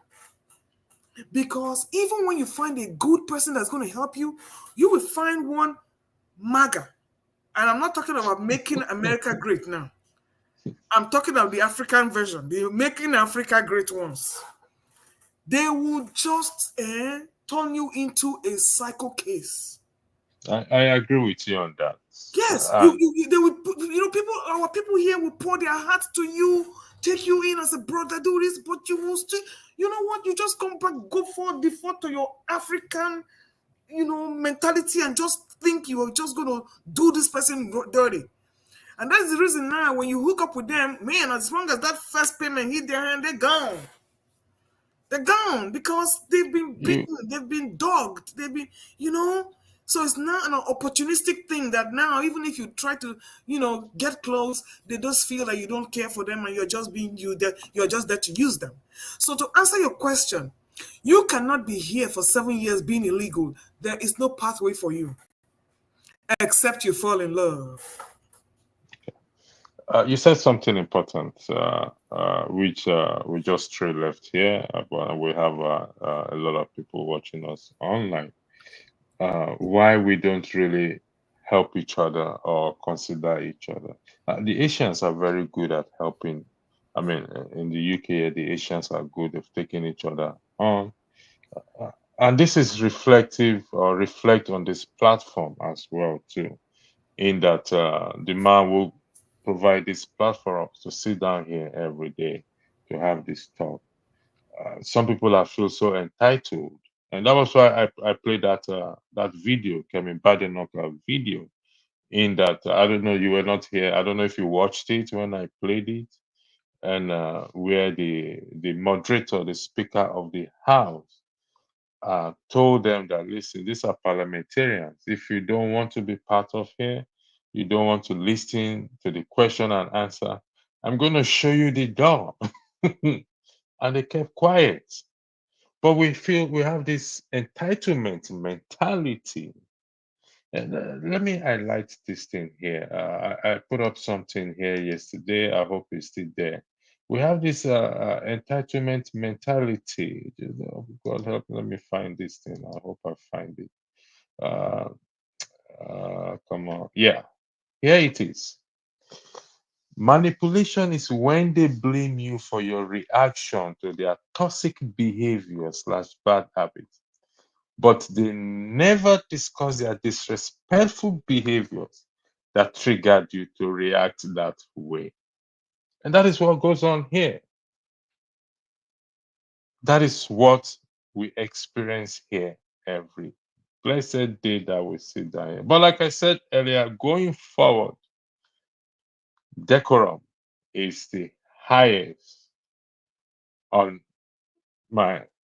We don't have to fight. We don't have to be enemies with each other. Why can't we Black people, sorry to say, help each other, promote each other to the highest, or rather we feel entitled? Enough of Mr. KJ. The floor is yours, and I'll go back to Madam Luke again. Okay, thank you. I'll leave it open. Thank you. Let me say this, Madam Luke, KJ, we can interject I thought Madam respectfully. Luke was clapping her hand because AB is proposing marriage to stay in the US to her.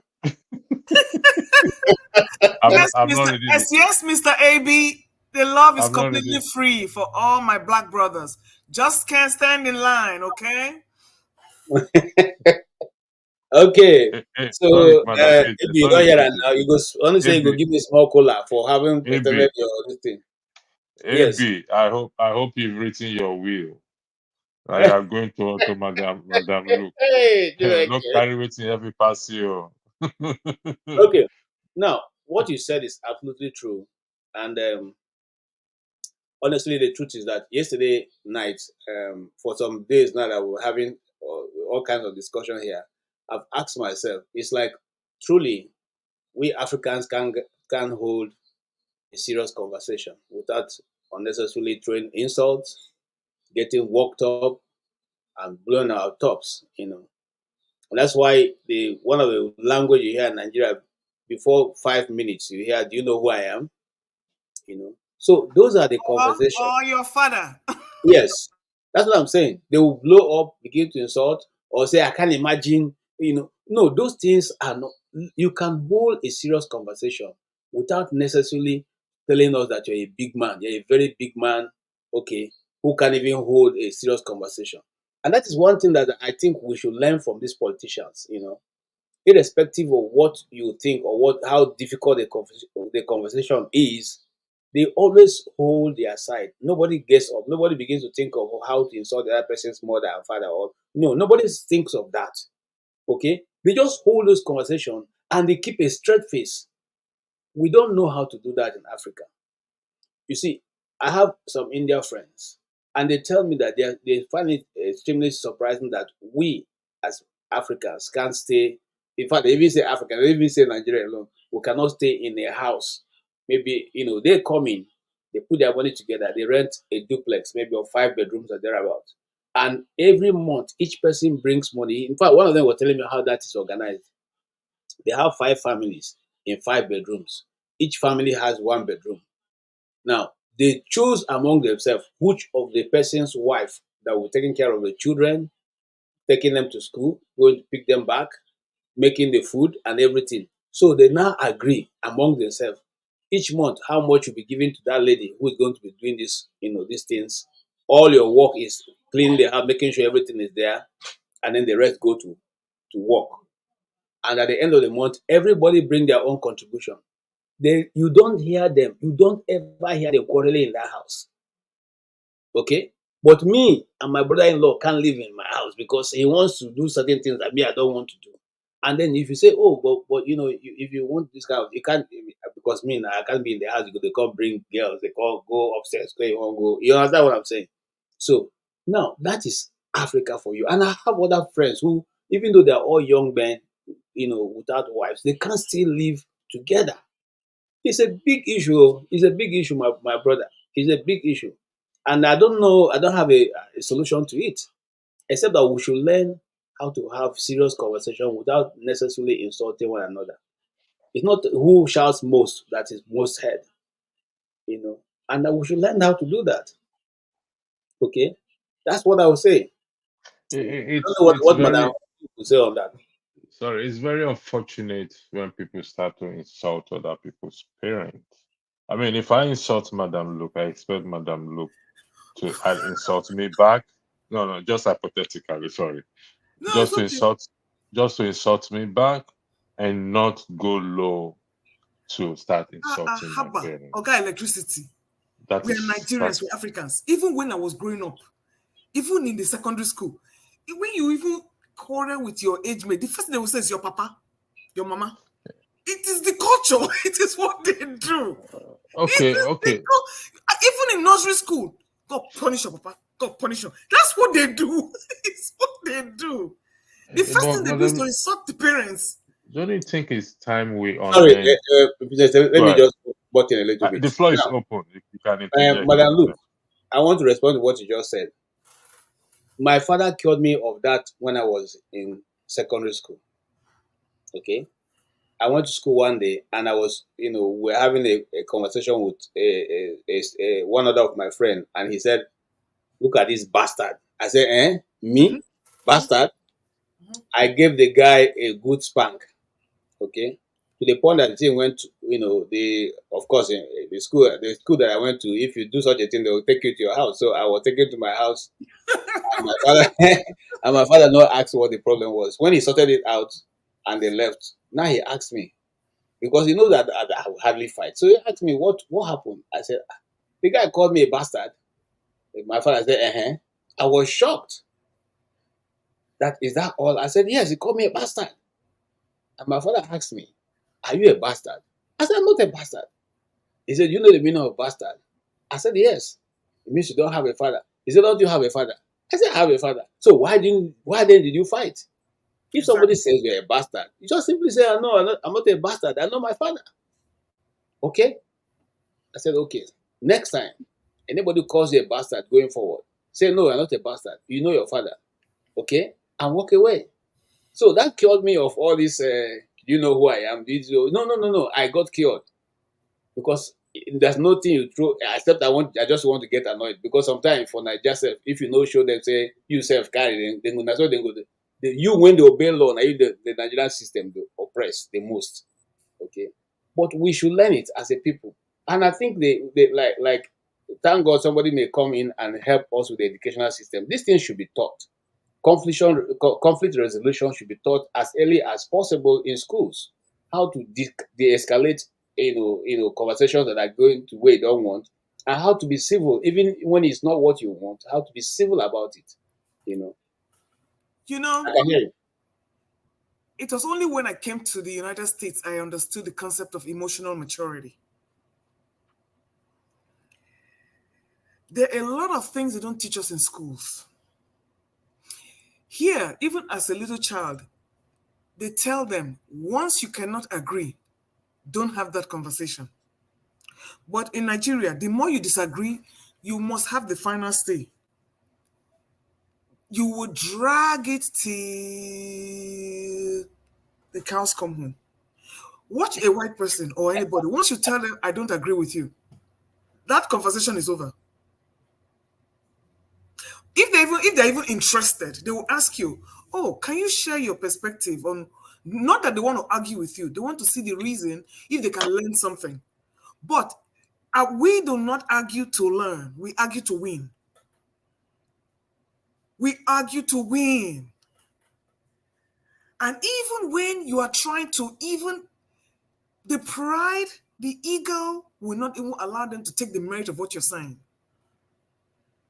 Because it's a defeat that you are the one that has to listen to them. They have to have the final say. So you see, emotional maturity is very important. And that comes with anger management. Because it's not everything that people say here that will just you just fly off the handle. Okay? But in this forum, you hear that when even if, and I'm partially guilty. I'm guilty of that too. When I know somebody is rubbing me the wrong way, rather than just take the higher road, I take the lower road. It is later you ask yourself that, was that really necessary? And the answer is no, it wasn't necessary. But we have not learned to have self-control, self-awareness. You don't even know when you're digging your grave and you're making a fool of yourself. We have never learned that art. The more you make a fool of yourself, you keep digging. You even make a bigger fool. That is the way we operate. Look, okay. A classic example is that this is somebody that's supposed to be a House of Rep member. You are arguing with an Uber driver, for crying out loud. I'm not to say that an Uber driver is a low-class human being, but the Uber driver ended up being more intelligent than you. With all your accomplishments, look at how you brought yourself down for the whole world to see because of this lack of emotional maturity. All you know is the rules that when you come out here, in fact, what is a House of Rep member coming out to come and even carry his own food? You don't have house helps. You don't have with all the money you're making, you are the one that wants to come and collect that snail. That must be juju in that place. That he must have. This must be delivered to sender, original sender. Nobody else must. But Madam, look, what is wrong in the man coming to collect his food? No. Madam Luke, let me tell you something, Madam Luke. Yes. Some years ago, I was doing DoorDash. Yes. I was doing DoorDash in one very rich area of Virginia, and I had this this order for about $25, I think about $45 or thereabout. And I went to that part. I mean, that's one of the most beautiful part of Virginia. I said, "Come on, this house." Now, but this is where I'm going. Before I would even stop to call the number, the owner of the house walked through his pathway, his garage road, and came and met me. It was even snoring. I said, "Oh, thank you so much." He was thanking me for bringing. I mean, this house, I'm telling you, was built into. It was like an island. That only him they live there with his family. He came out, met me, thanked me, told me, "So, you do this. I hope you are careful with the snow and all that. The road gets slippery." We just had a conversation. I don't know if you understand what I'm saying. He collected his food. He didn't wait for me to carry it and go and put it on his door. And they are very mindful that you can just put something in that food. So I'm telling you, they will treasure you. It's like somebody taking care of your baby. But Nigerians don't think like that. Imagine somebody that brought your food. You are slapping the person 3 times. Who just brought you food? You are going to eat and put in your stomach. You don't know whether tomorrow again, when you order for it, the same driver go bring and come. This time you go shit inside, mix and can't give you. We don't get filter. Yeah. We don't get filter. So you and that is the reason why our nation is still the way it is, because there's no value for anybody. Once you are not among those people stealing government money, you are nothing. Okay. I want to play an advert about this. Do you know who I am? Very funny advert. Okay. I think we should apply it. It would be nice if anybody tells you, "Do you know who I am?" Here it is.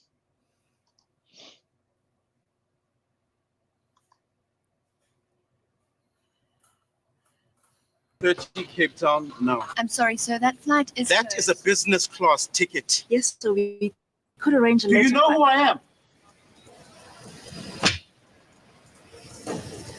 Introducing the rich aroma and distinctive taste of a new premium tea, Joko Gold. I didn't realize.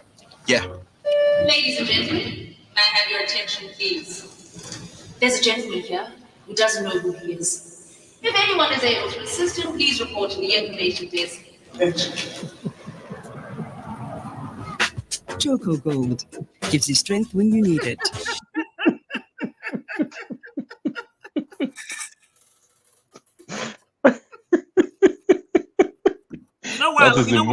You know what I like about that tweet? It was a black on black one. You take out the racial thing out of it. So it's us educating ourselves, us educating us. It's a very funny advert. She had to announce, please, this man doesn't know who he is. Let's find who you are. Let's go find who you are. Let's look for his identity. Does anybody know who this man is? Exactly. Yeah, He's lost. He has lost his mind. I don't know what is wrong. And you see, it's part of the upbringing. Is from everything comes from the home. Yeah. Everything comes from the home. You will see when you watch a Caucasian talking to their child, you will see that first of all, the person is giving that little child respect. Not only do they give them respect, they give them choices. It's either if you do this is what will happen. In Africa, it's the only thing here is why.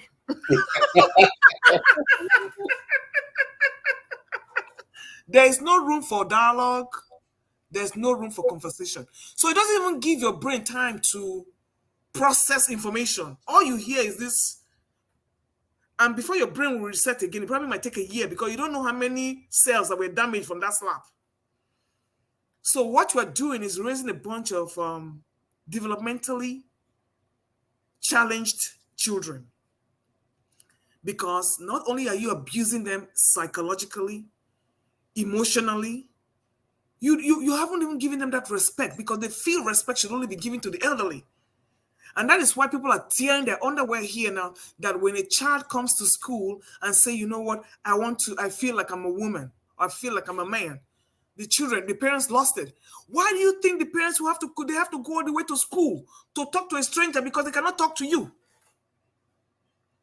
And most of the time, before the children get to school, they've already been damaged at home. Because it's either you have absentee parents or you have predators roaming around as uncles and aunties that have twisted the minds of this. I don't know if anybody watched this show about one guy that came on, I think he said Chude's show. This guy was why he was molested as a child because he didn't have money to go to school. And the people who molested him were mostly males. Even as a little boy, he had to come out and cry on TV, and you could tell that this man had been damaged for life. So when people start shouting that schools are trying to indoctrinate their kids, I think it's the other way around.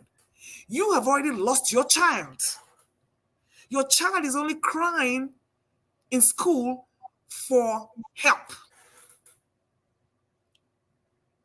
So nobody's trying to transgender any child. Nobody's trying to do it. The school has a moral obligation to take every child's case seriously. Because if you have one dysfunctional child in that school, it affects other children. So the teachers and the authorities have to find a balance. So please, when your child has already lost it at home, don't blame the schools because you failed in your responsibility to address those issues before they ever made it to school. If my children can't come to me and tell me, look, I'm having this kind of crisis. I'll give a personal story. There are many things, you want to share, but, for lack of privacy and there are some people who have such small minds that in another conversation that doesn't have nothing to do with it, they will bring it up. So I'm just going to make it anonymously and say, this is a family. When you have to look after your kid, and one thing you have to do is constantly check on their telephones to see what they're doing. It's not an invasion of privacy. You bought the phones for them. It's your phone. You have to find out what they're doing. And when this was like this, they found this child like 9 years old. The child already had like 5 social media accounts. And on one of them social media accounts, at 10, she put there proud 9 years old and proud to be gay. This was a 9-year-old. This was a 9-year-old. So the mother now asked her, what is this? We all know what that is. They have been exposed to it because other children are in the school. They discuss it. They discuss it because everybody comes to that school and they discuss what they want to do. So what you will do if you find yourself in that situation, you open your child's social media account and you see that, just like that, what will you do? Are you going to blame the school? Or are you going to step back and say, where am I failing in this situation here? Okay, Madam, look, let me ask us this. You raise also a concerning this. We leave the society will leave the right of a child is it's held high there. And I have heard cases of a child who says their right is to have this gadget and that gadget and this gadget. And how can one? Well, there has to be a cut-off point to say. I have news for you. Okay, give us the breaking news. You don't have to. They don't have to have gadgets. They don't have to have gadgets from you. I worked in a psychiatric facility, and most of those phones that those children have, it is not the parents that bought them for them. We did. People outside, people they met on TikTok, they have people send them phones, paid for. You don't even know your child has a phone. They're not using your Wi-Fi. They're not using everything. I have had, even me as a personal experience, I have had the principal of the school call me and tell me somebody else's phone was pinging in my house.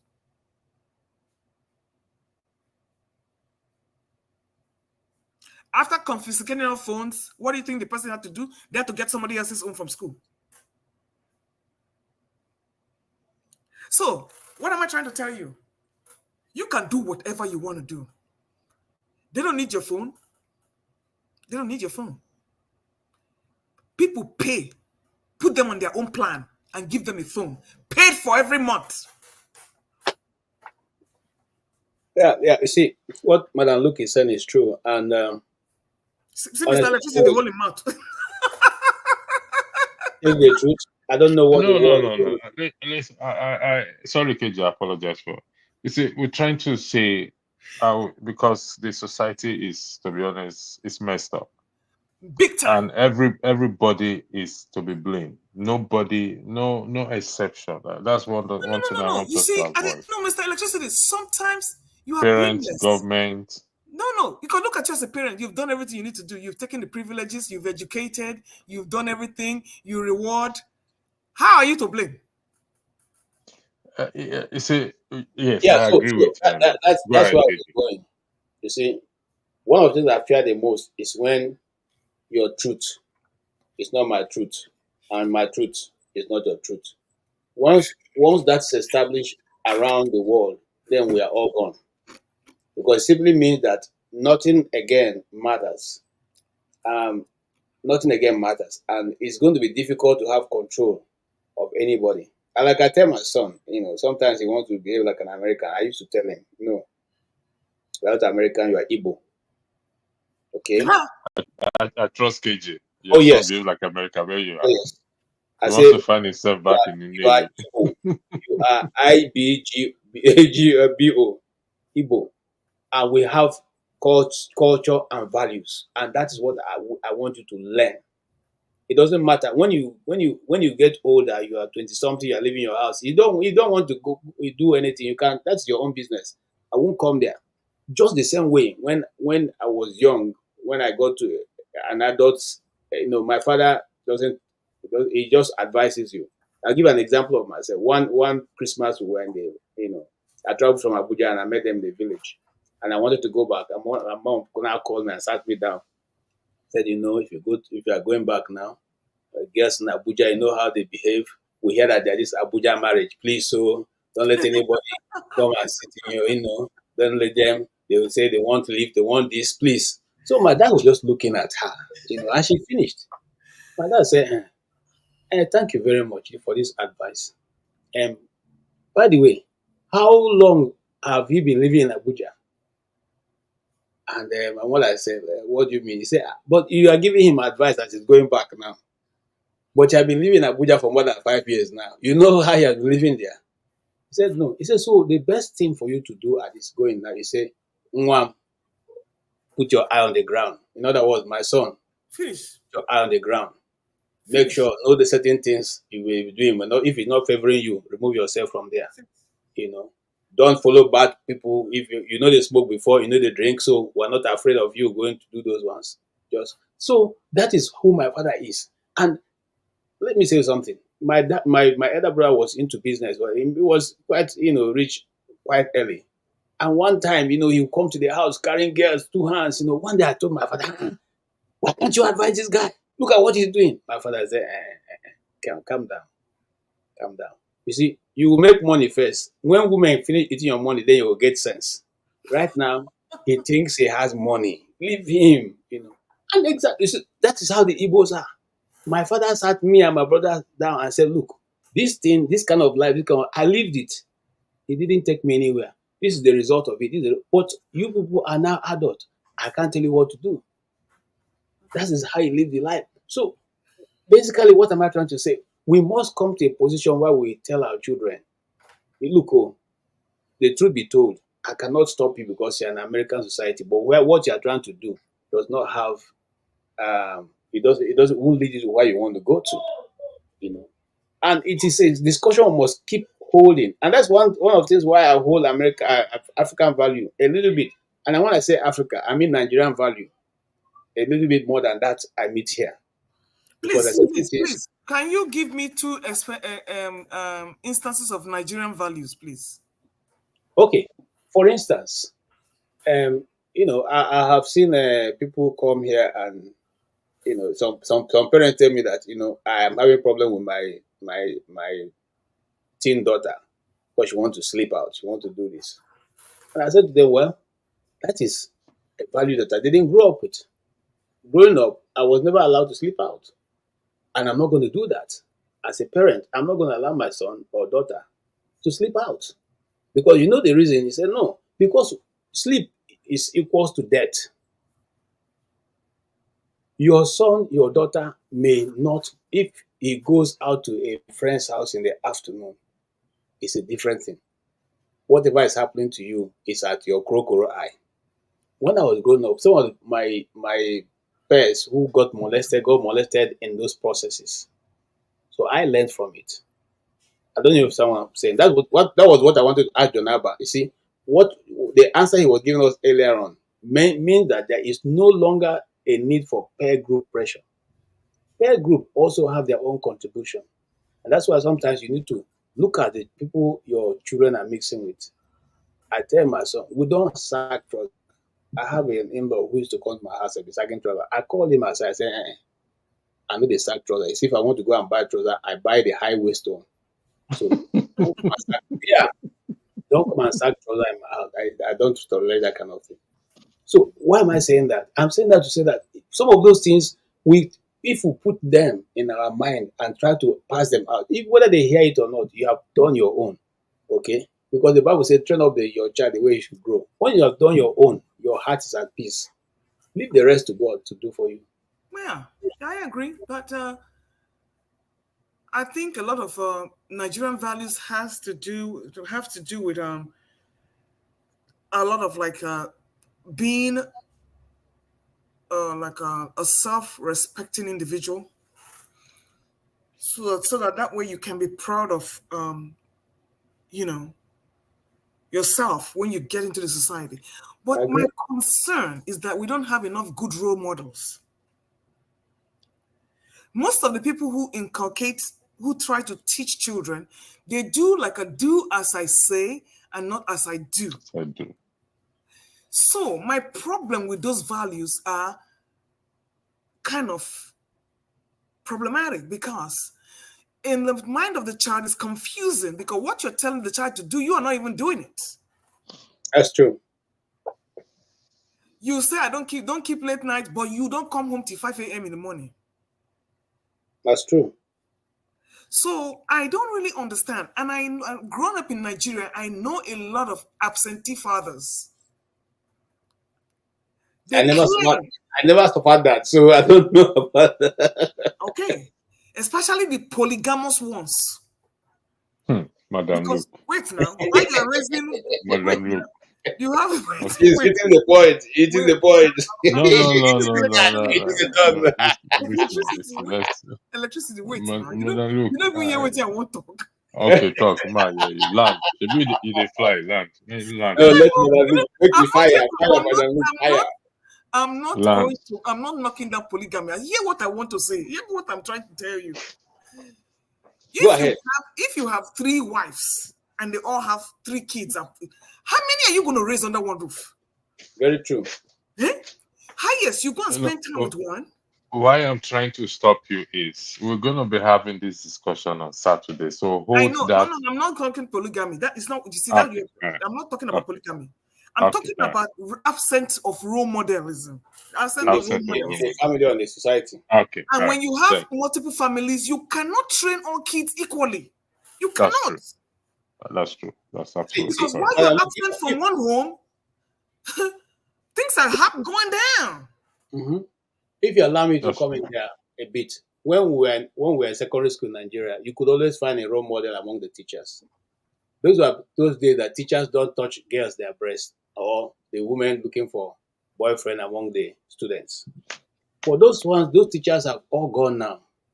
What we have now are young men who want to go to secondary school because they have young girls in those secondary schools.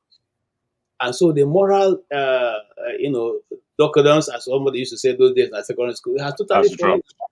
Yeah, that's true. It has fallen apart. So nobody now can even tell you this is the right thing to do, this is not the right thing to do.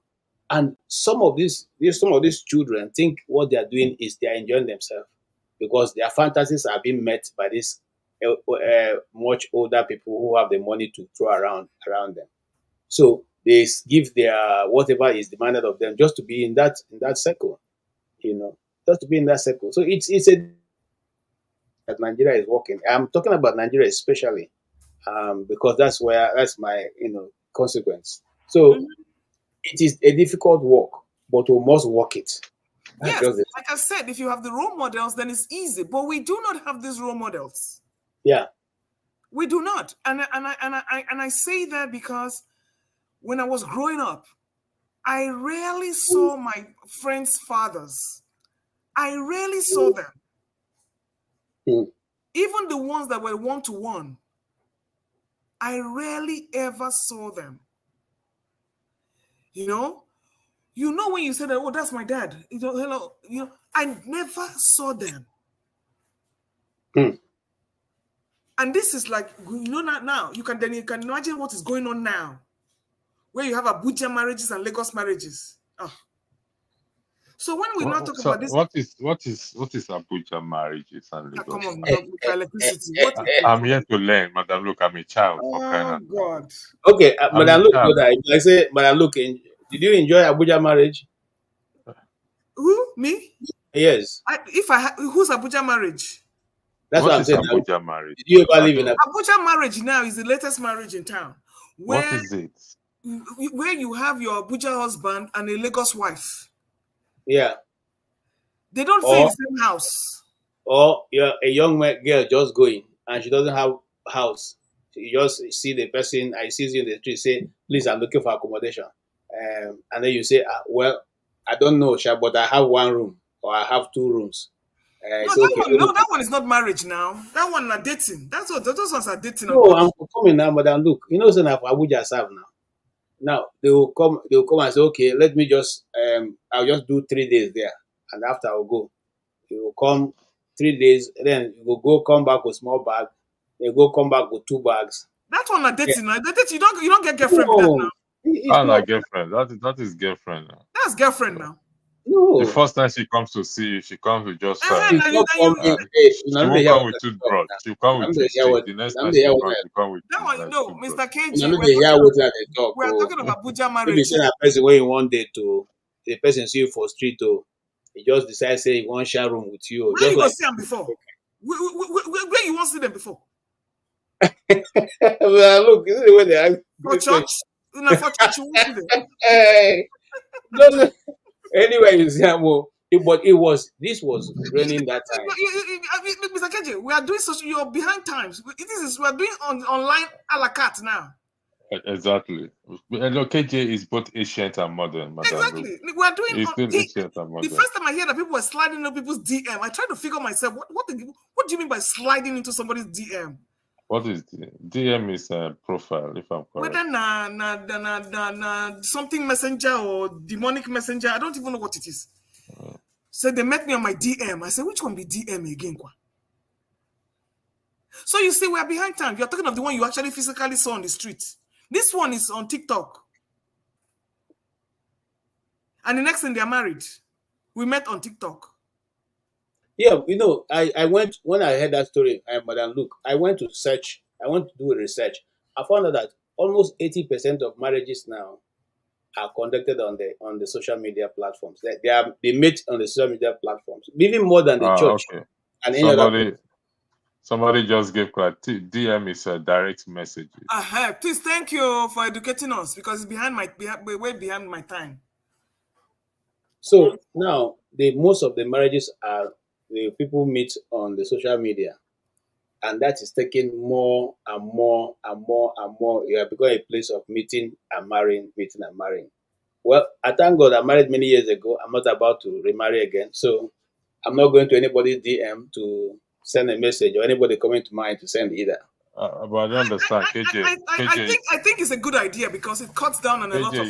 You only send me DM. You send me direct messages. KJ. I don't understand. What do you mean?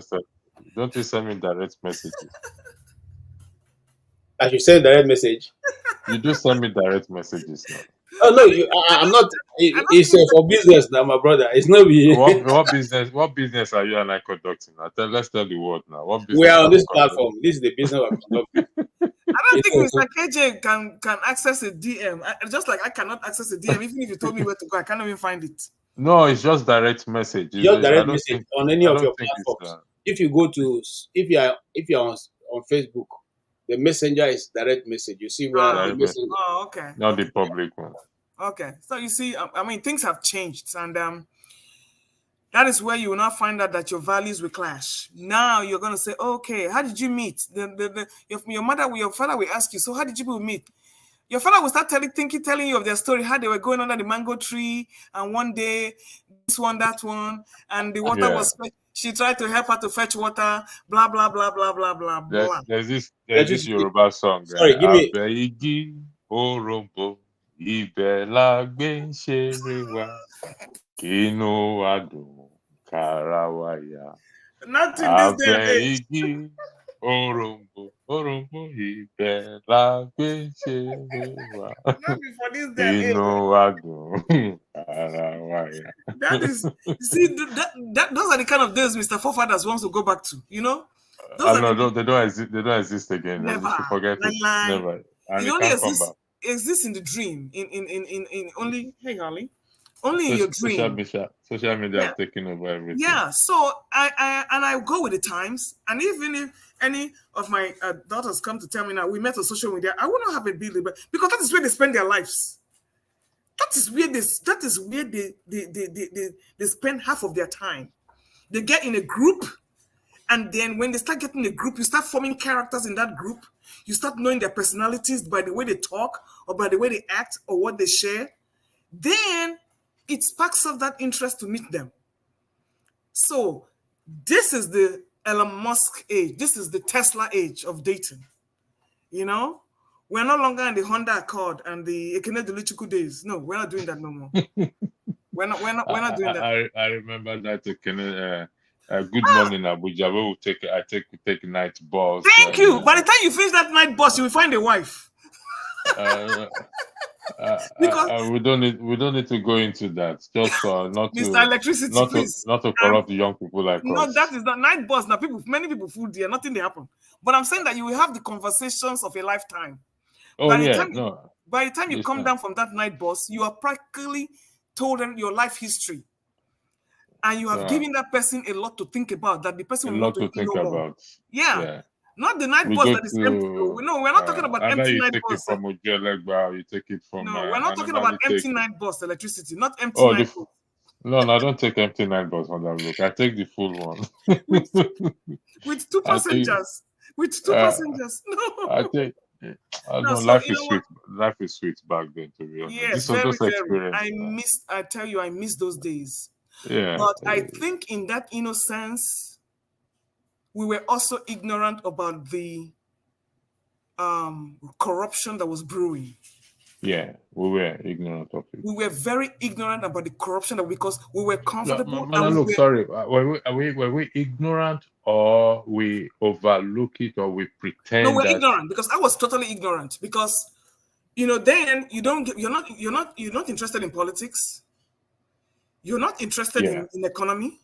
That's true. Yeah. When you want to buy a loaf of bread, it's like 10 kobo. Which one? What's your business? If life is good. Yeah, that's true. The people who are taking care of the economy, they're doing a good job that you don't even feel the pang. So you're busy enjoying the comfort of your environment without thinking without being involved with people who are ruling you. Yeah. Because if we started holding them accountable at that age, we won't be where we are today. That's true. Yeah. So you see, that comes also with absence of role modelism. Who is going to teach our young ones what we knew back then? We don't even have the role models. We don't. Well, we will discuss this more on Saturday night. Saturday night is going to be explosive. There are a few videos. I'm just going to be watching from the sideline because people will go there backstage go plenty. We want women to be there. We will be there, but like I said, it's going to be so explosive. Everybody want to have a piece. No. Man, let me assure you this. When it comes to the women's segment, we are raising the bar high in terms of decorum, in I terms know. of respect, in terms of courtesy. It's going to be, the women's segment will be a reference point for courtesy, decorum, and respect for one another's opinion.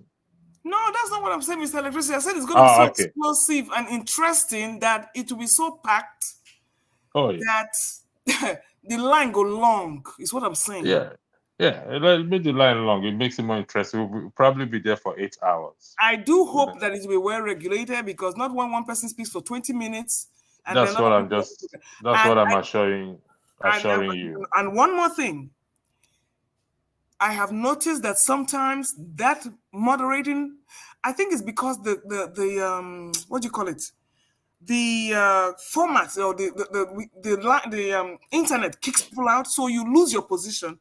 So some people are kicked to the end, and you don't even realize they have not even spoken. And somebody new comes in, and they're bounced. Yeah.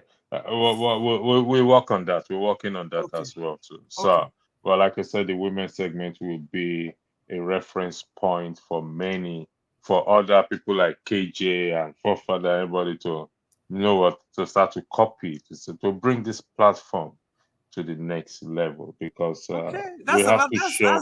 That is a heavy burden on the women, you know. No. Listen, let me tell you this. The women moderators have handled the podcast.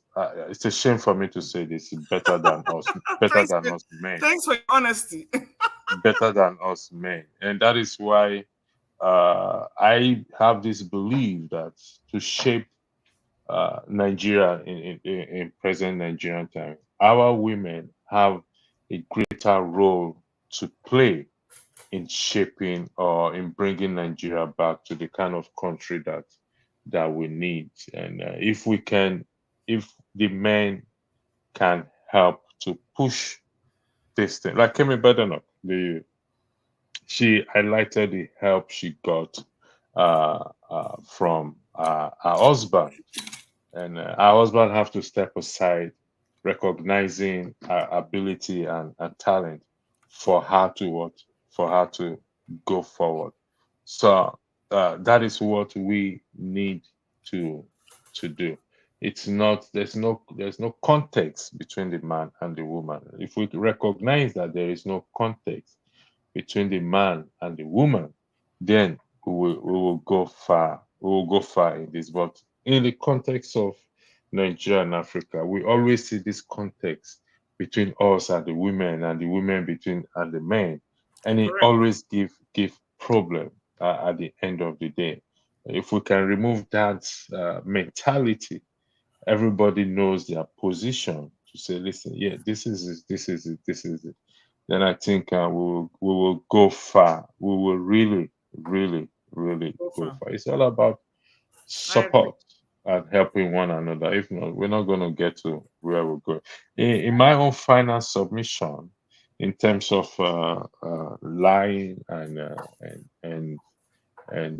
polygamy, both, like KJ said, they are all the same in the eyes of God. But I argue that telling lies have destroyed many compared to gay and lesbianism.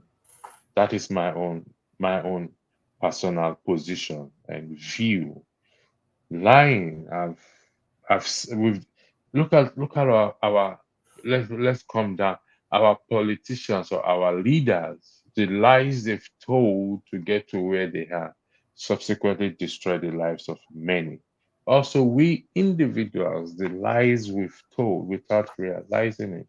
I googled something out when Jesus said, "You are of your father, the devil, is a liar." He was a liar from the beginning. He didn't say he was gay. He didn't say he was lesbian. True. He said he was a liar from the beginning. So lying, to me, carry more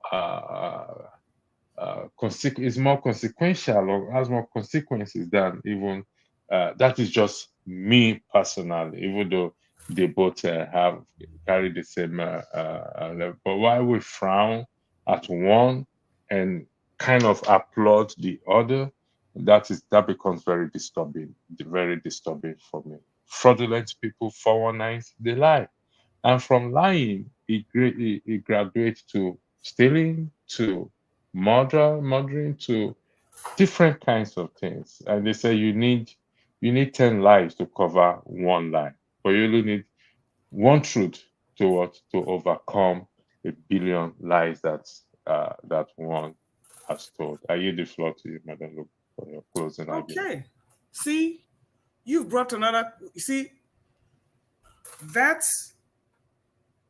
comparison between the lie and the lifestyle is a little tricky, because in that lifestyle are liars also. Because most of them have not even come out to say, this is who I am and this is what I am. But they practice the religion, and they would be the first to castigate others, but they are living a double lie.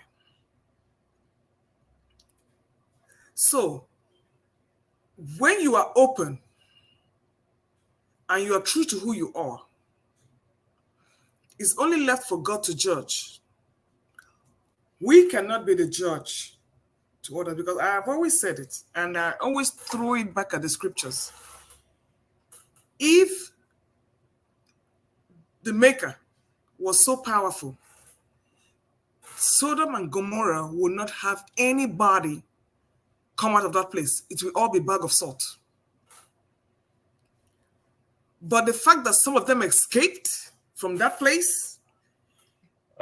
Only 4 people escaped. Only 4 Why people, would you want no, some to 3. escape? No, Madam. Look, you say, No. See, you were trying to see you in your almighty omnipotent power. You are on a mission. Yeah. You were trying to eradicate something. Yeah. So you failed on your mission to do what you set out to do, because some of them escaped. No, Madam. Look, if you look at the context of the story properly, I don't want us to overflog it. Probably leave it for Wednesday Bible study that we normally have. Lot was regarded as what? As a man that has a right standing, a moral value. Okay, even though he was living in the midst of those crooked human beings there. And he was the only one. He was the only one with his wife, I think 2 daughters. Unfortunately, the wife looked back and she turned into what? Into salt. Whatever reason she has for looking back, we don't know, but she clearly disobeyed the instruction not to look back. And the 2 daughters also. You're missing my point. Okay, what's your That point? whole land was supposed to be eradicated. But Lot was a good man, so why would the good man be No, they destroyed? were trying to get rid of the abnormal folk there, because there was a lot of sin and a lot of stuff going on there. So they were supposed to shut them. They were supposed to shut the party down. Yeah. Okay. So the righteous wasn't part of it. We're talking of those people who were actually the kind of people we are trying to fight now. Yeah, nobody escaped, if that's the case. Nobody, there was no record. When did this?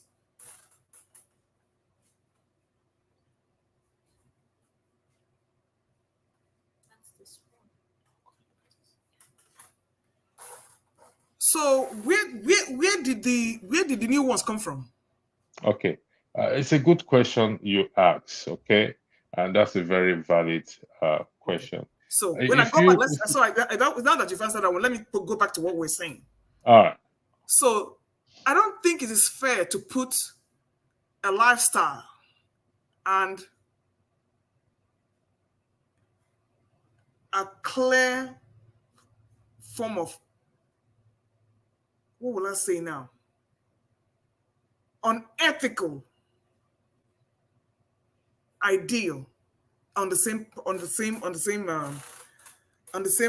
pedestal. Because what you're doing is comparing a lifestyle, a chosen lifestyle, which according to some constitutes a sin. Right?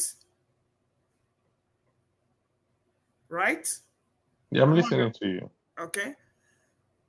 A gay lifestyle is a sin compared to many scriptures. Do you have any scriptures to back up what you're saying? Listen, no, they said it now. Most of the pastors that we hear pumping. No. Look, forget about the pastors. This is where we always.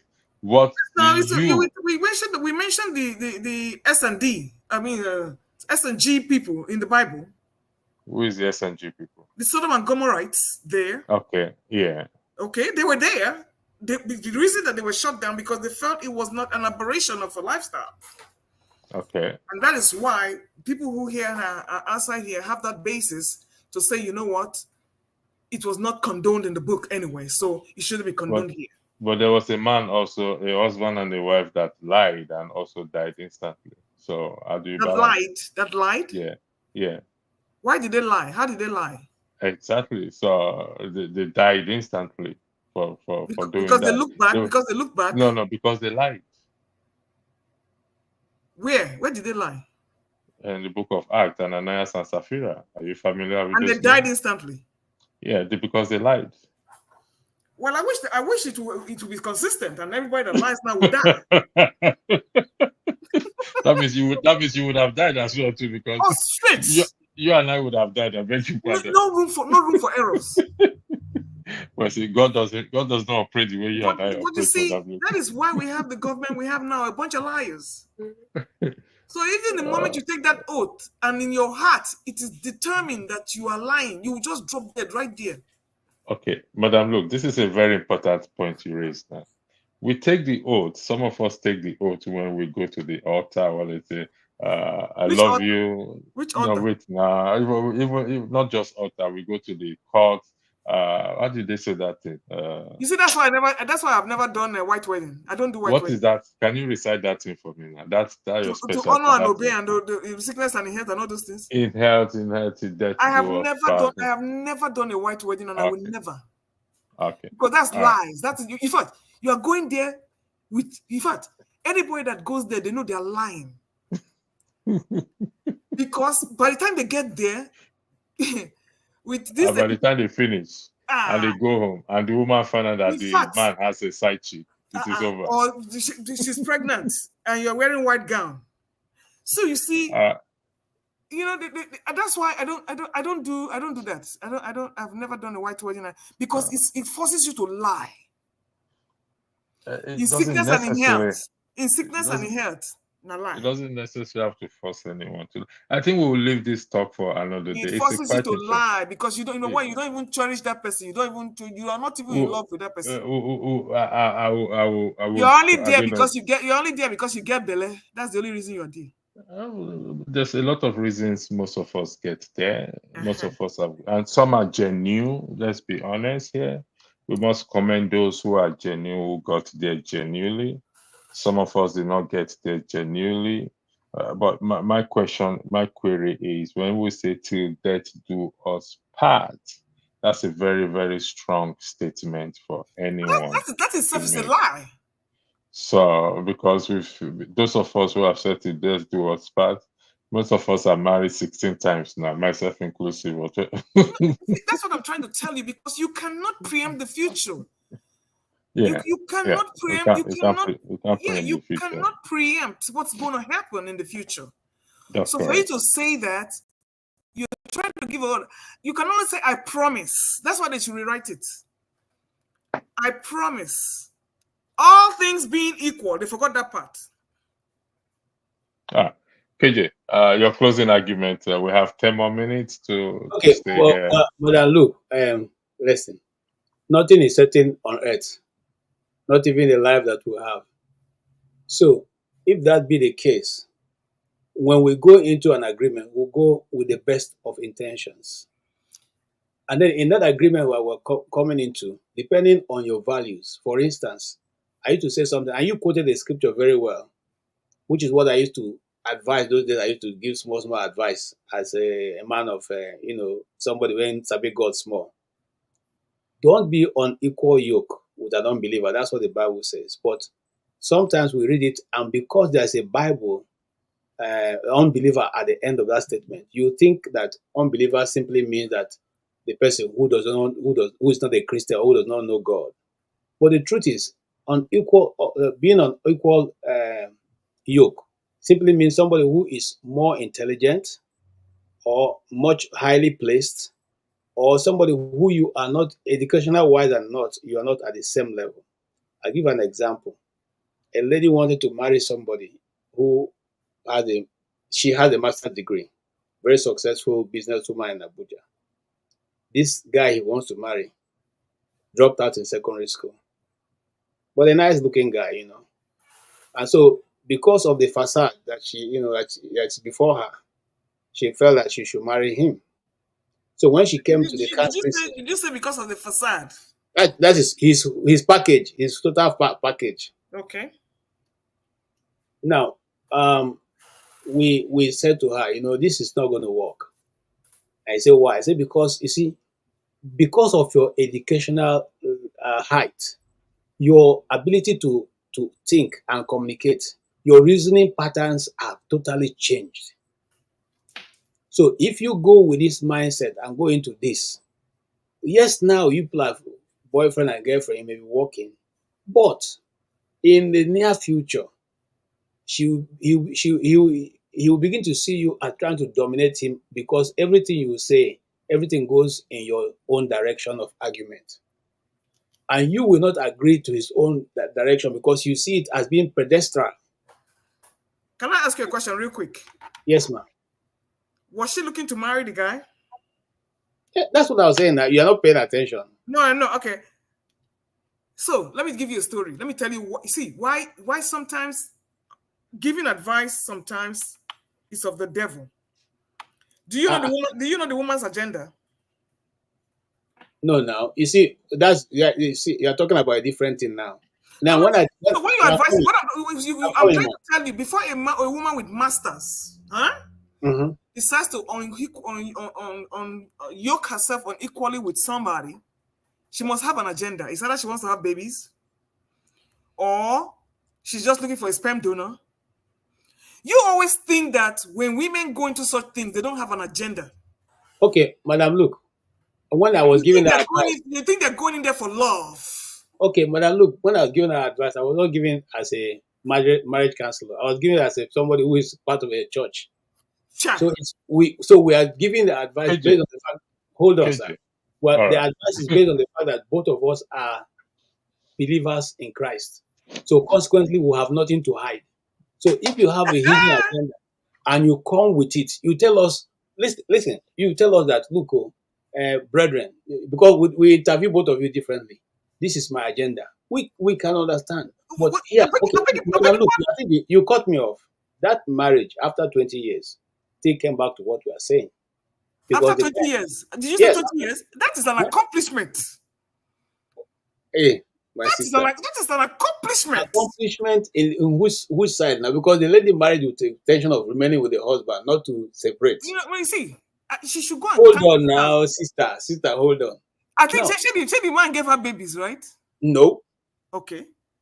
So now, for a man to spend 20 years without babies, you don't think it's an accomplishment? Now look, hold on. You see, that level that we're talking about, and I don't mean to take anything away from those, people who go, because going to a school is not the best, not the most way to succeed. After all, some people who didn't go to the 4 walls of a university and they still made all they want to achieve. But what I'm saying is simply this. At the end of the day, you didn't get that Peking that you wanted. You are not in that marriage that you so love the guy. Lastly, the guy water still found his level. He went and impregnated the house help. You know what? But KJ, are you suggesting that is as a result of his level of education? Exactly. Does it not happen with other men? It happened with men who are... No, No, hold for on. example, hold on. in No. open KJ, view with KJ, Eukarya and Unobi and her KJ, husband, no, KJ, did he hold not on. go still sleep with the house I- girl? I'll, I'll Now, give now you, ask I'll a give you question. a I make story. an answer now. KJ, wait. I'll give you a story. I'll give you a story just to counter your argument. This is a man who is highly educated. Somebody I personally know. Highly, what I mean, highly educated. Was a bank manager. Impregnated not just the housemaid. The girl is not the housemaid. The girl is a family member of his wife. So it got nothing, absolutely nothing to do with how highly educated you are or how low you are. That's That that's thing, Wherever if that you thing had does allowed not, me, if you allowed me that to thing don't land, have if you had allowed that me to thing do land, not have common if sense. you had allowed me to land, you not go that direction. Okay. Okay, land. The KJ is flying, madam. Look, let's leave him to land. He's still in the air, he's flying. Yeah, KJ, land. Okay, but look, this is what I'm talking about. You see, human beings we all come in different compartments. And that's why even in this program, sometimes an argument is put forward. Some people argue to the left, others argue to the right. Some argue to the center. It is all human nature. So what I'm saying is those days I used to, of course, date. I come across as looking for only people at a particular level. Not be say education, but the ability to reason, see things in a different form, other than just the normal thing where people see things. KJ, Now, that is your hold on now. status quo. Hold That on, is your Ole. own Ole, status hold quo. on. Okay. Now, this what I mean by what I find is level is at the time this guy came, one of the advice that the pastor gave him at that time is that this person we are looking at, we are thinking that because you are highly successful, he's only trying to use you as a rider to get to where he's going. If he gets there, perhaps he will find his level. I don't believe you. I don't believe a pastor will go this and put himself in this role. No. Really? But why? Why? Why won't you? Wow. Why won't you? Excuse me. You see, you don't believe that, but in the church, if that man dupes the lady, and the lady will come back to tell you, don't tell her friends. It is and now for church we see you. Now church, now enjoying also. That time you know what believe say you don't want advice. Oh my God. Even Okay, if it is Mr. KJ, you see what you're saying. I'm going to give you an example. Osukosu Wankpi Egonga in Equatorial Guinea. Yes. He was equally yoked with his wife. What was the excuse? Oh no, that there are some people. There's no amount of some people now. Hold on. There's no. Did you see the man's response? He responded in the social media some minutes ago that whatever he did was in concept with the people who he did it with. That's not the issue. Listen, that's not what we are talking about now. Okay, so what are we talking about? The marriage is still. See, they were equally yoked. I don't even think that marriage can stand right now. Listen, nobody used anybody. Nobody did anything. But because of the power of lust. I like this thing. Because of lust. Sister, look, thank you. Now you have hit the point. You see, certain individuals, no matter what you do, will still go the way they want to go. Even if you are giving them whatever you want to give them on earth, they will still go the way they want to go. That is human nature. It's not about education. No, I just use that as one of the levels we use in measuring. I didn't say that because of that. People who are higher or lower are not. I thought the role of a counselor is to make sure people care about themselves instead of digging to find out who is compatible, because you don't know what that lady saw in that man. You don't know what that man saw in that lady. And there was no way you could have determined if that marriage was going to fail or otherwise. Madam, look, you know, sometimes when you say I this, think it was a little bit intrusive, is what I'm saying. Is that what you're doing? No, listen, madam, look. A lady and two gentlemen. You want to end up. Who can postpone till Saturday? Yeah, All right. no, listen, let's move this. It's an interesting topic. Let's Yeah. let's move it to Let's explore We're it. gonna Yes. we're gonna be on And Saturday. Madam Luke, I thank you for your very open-mindedness, even though sometimes it look a little bit difficult, but it's good to talk with you. PJ is confessing the true confession. No, it's okay. No, see, people like that are good to go with me. I'm serious because they give you a perspective you have probably not ever seen before, and then you can it enriches you. So if you are somebody who likes to sort Yeah. for knowledge and understanding, you go and check. You know, you hear it and you begin to process it and say, okay, I have not seen this angle before. Why haven't I been able to see this angle? Thank you. That's how life is. Yeah. I would like to thank KJ. I'd like to, Madam Luke, thank you for joining. KJ, thank you for honoring the invitation. I really appreciate for all the panelists who have been here as well too. Those of you in the comment section, I may not be able to mention every one of your name is 925, AY for real, Adama Tope, which I'm trying to get some names out. Malam, Ifi King, Yemi Ade, Konla, every one of you, and those of you who have given super chat, and Dr. Alexandra Gomez, thank you for joining. Earlier, you always pop in, stay 5 minutes, you go, your presence is appreciated. And Babato Pele Summit Project 2025 is a live streaming ban on podcast. That is Donald Trump people, if I'm correct. Yeah, well done. I don't know about that. I'll go and look it up. I listen to So Steve Bannon also. tomorrow is another day, but Saturday we will continue this discussion. Wednesday also we will have next week. I think every day we're gonna have a podcast of this Life Matters, issues of life. Let me put it at issues of life. It's important we discuss this and also have it as also a pushback to help to change certain narrative or correct certain narrative. It's important we do that. We've been here 3 hours now. Sometimes you don't know when the time just the clock just run Yeah, when I down. discussed about that, look at you. I mean, it was quite interesting. I felt quite. So having the both of you, I mean, those who came earlier, they're lovely. Having the both of you here, we can stay here for another 5 hours, but we're gonna do that. Let's try to keep it. So please have a lovely evening and Have a good night. stay out of trouble. And Madam Luke, don't look for trouble, please. I'm Not at all. begging you. Trump is ruling now, so I have to behave. Okay, please. Else you'll be deported, guaranteed.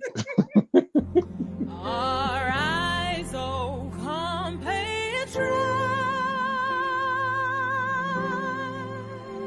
Nigeria's call obey, to serve our fatherland.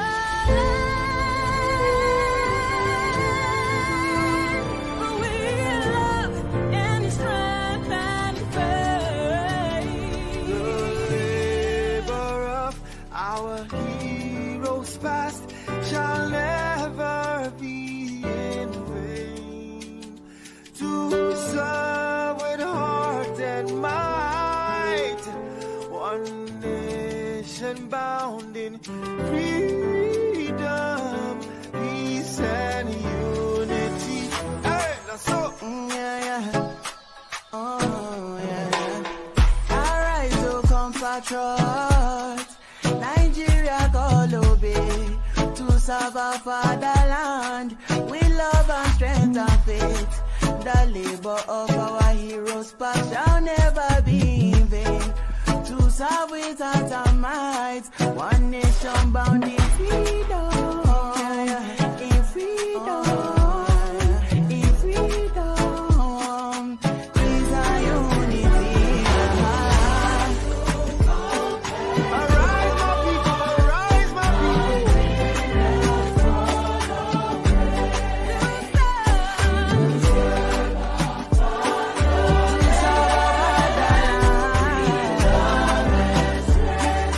With love and strength and faith.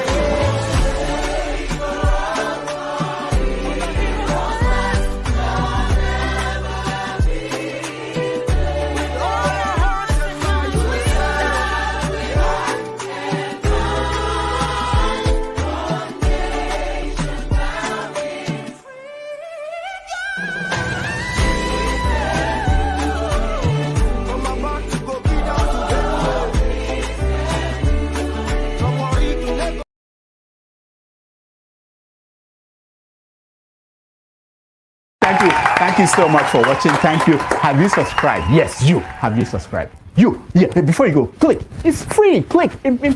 Just that's it. Have you subscribed? You're laughing. Have you subscribed? Have you subscribed? Thank you. Thank you. Thank you. Hey, madam, thank you so much. I can see you. We have to get to 100,000 subscribers. This by the end of the year. How are we going to do that if you don't subscribe? Yes, you. Yes, you're about to click off. Why? Have you subscribed? It's free. If you don't, ask your son, ask your daughter how to. Just one click. Thank you. Thank you. I see you. Aha. Thank you very much. Thank you very much. I'll see you tomorrow.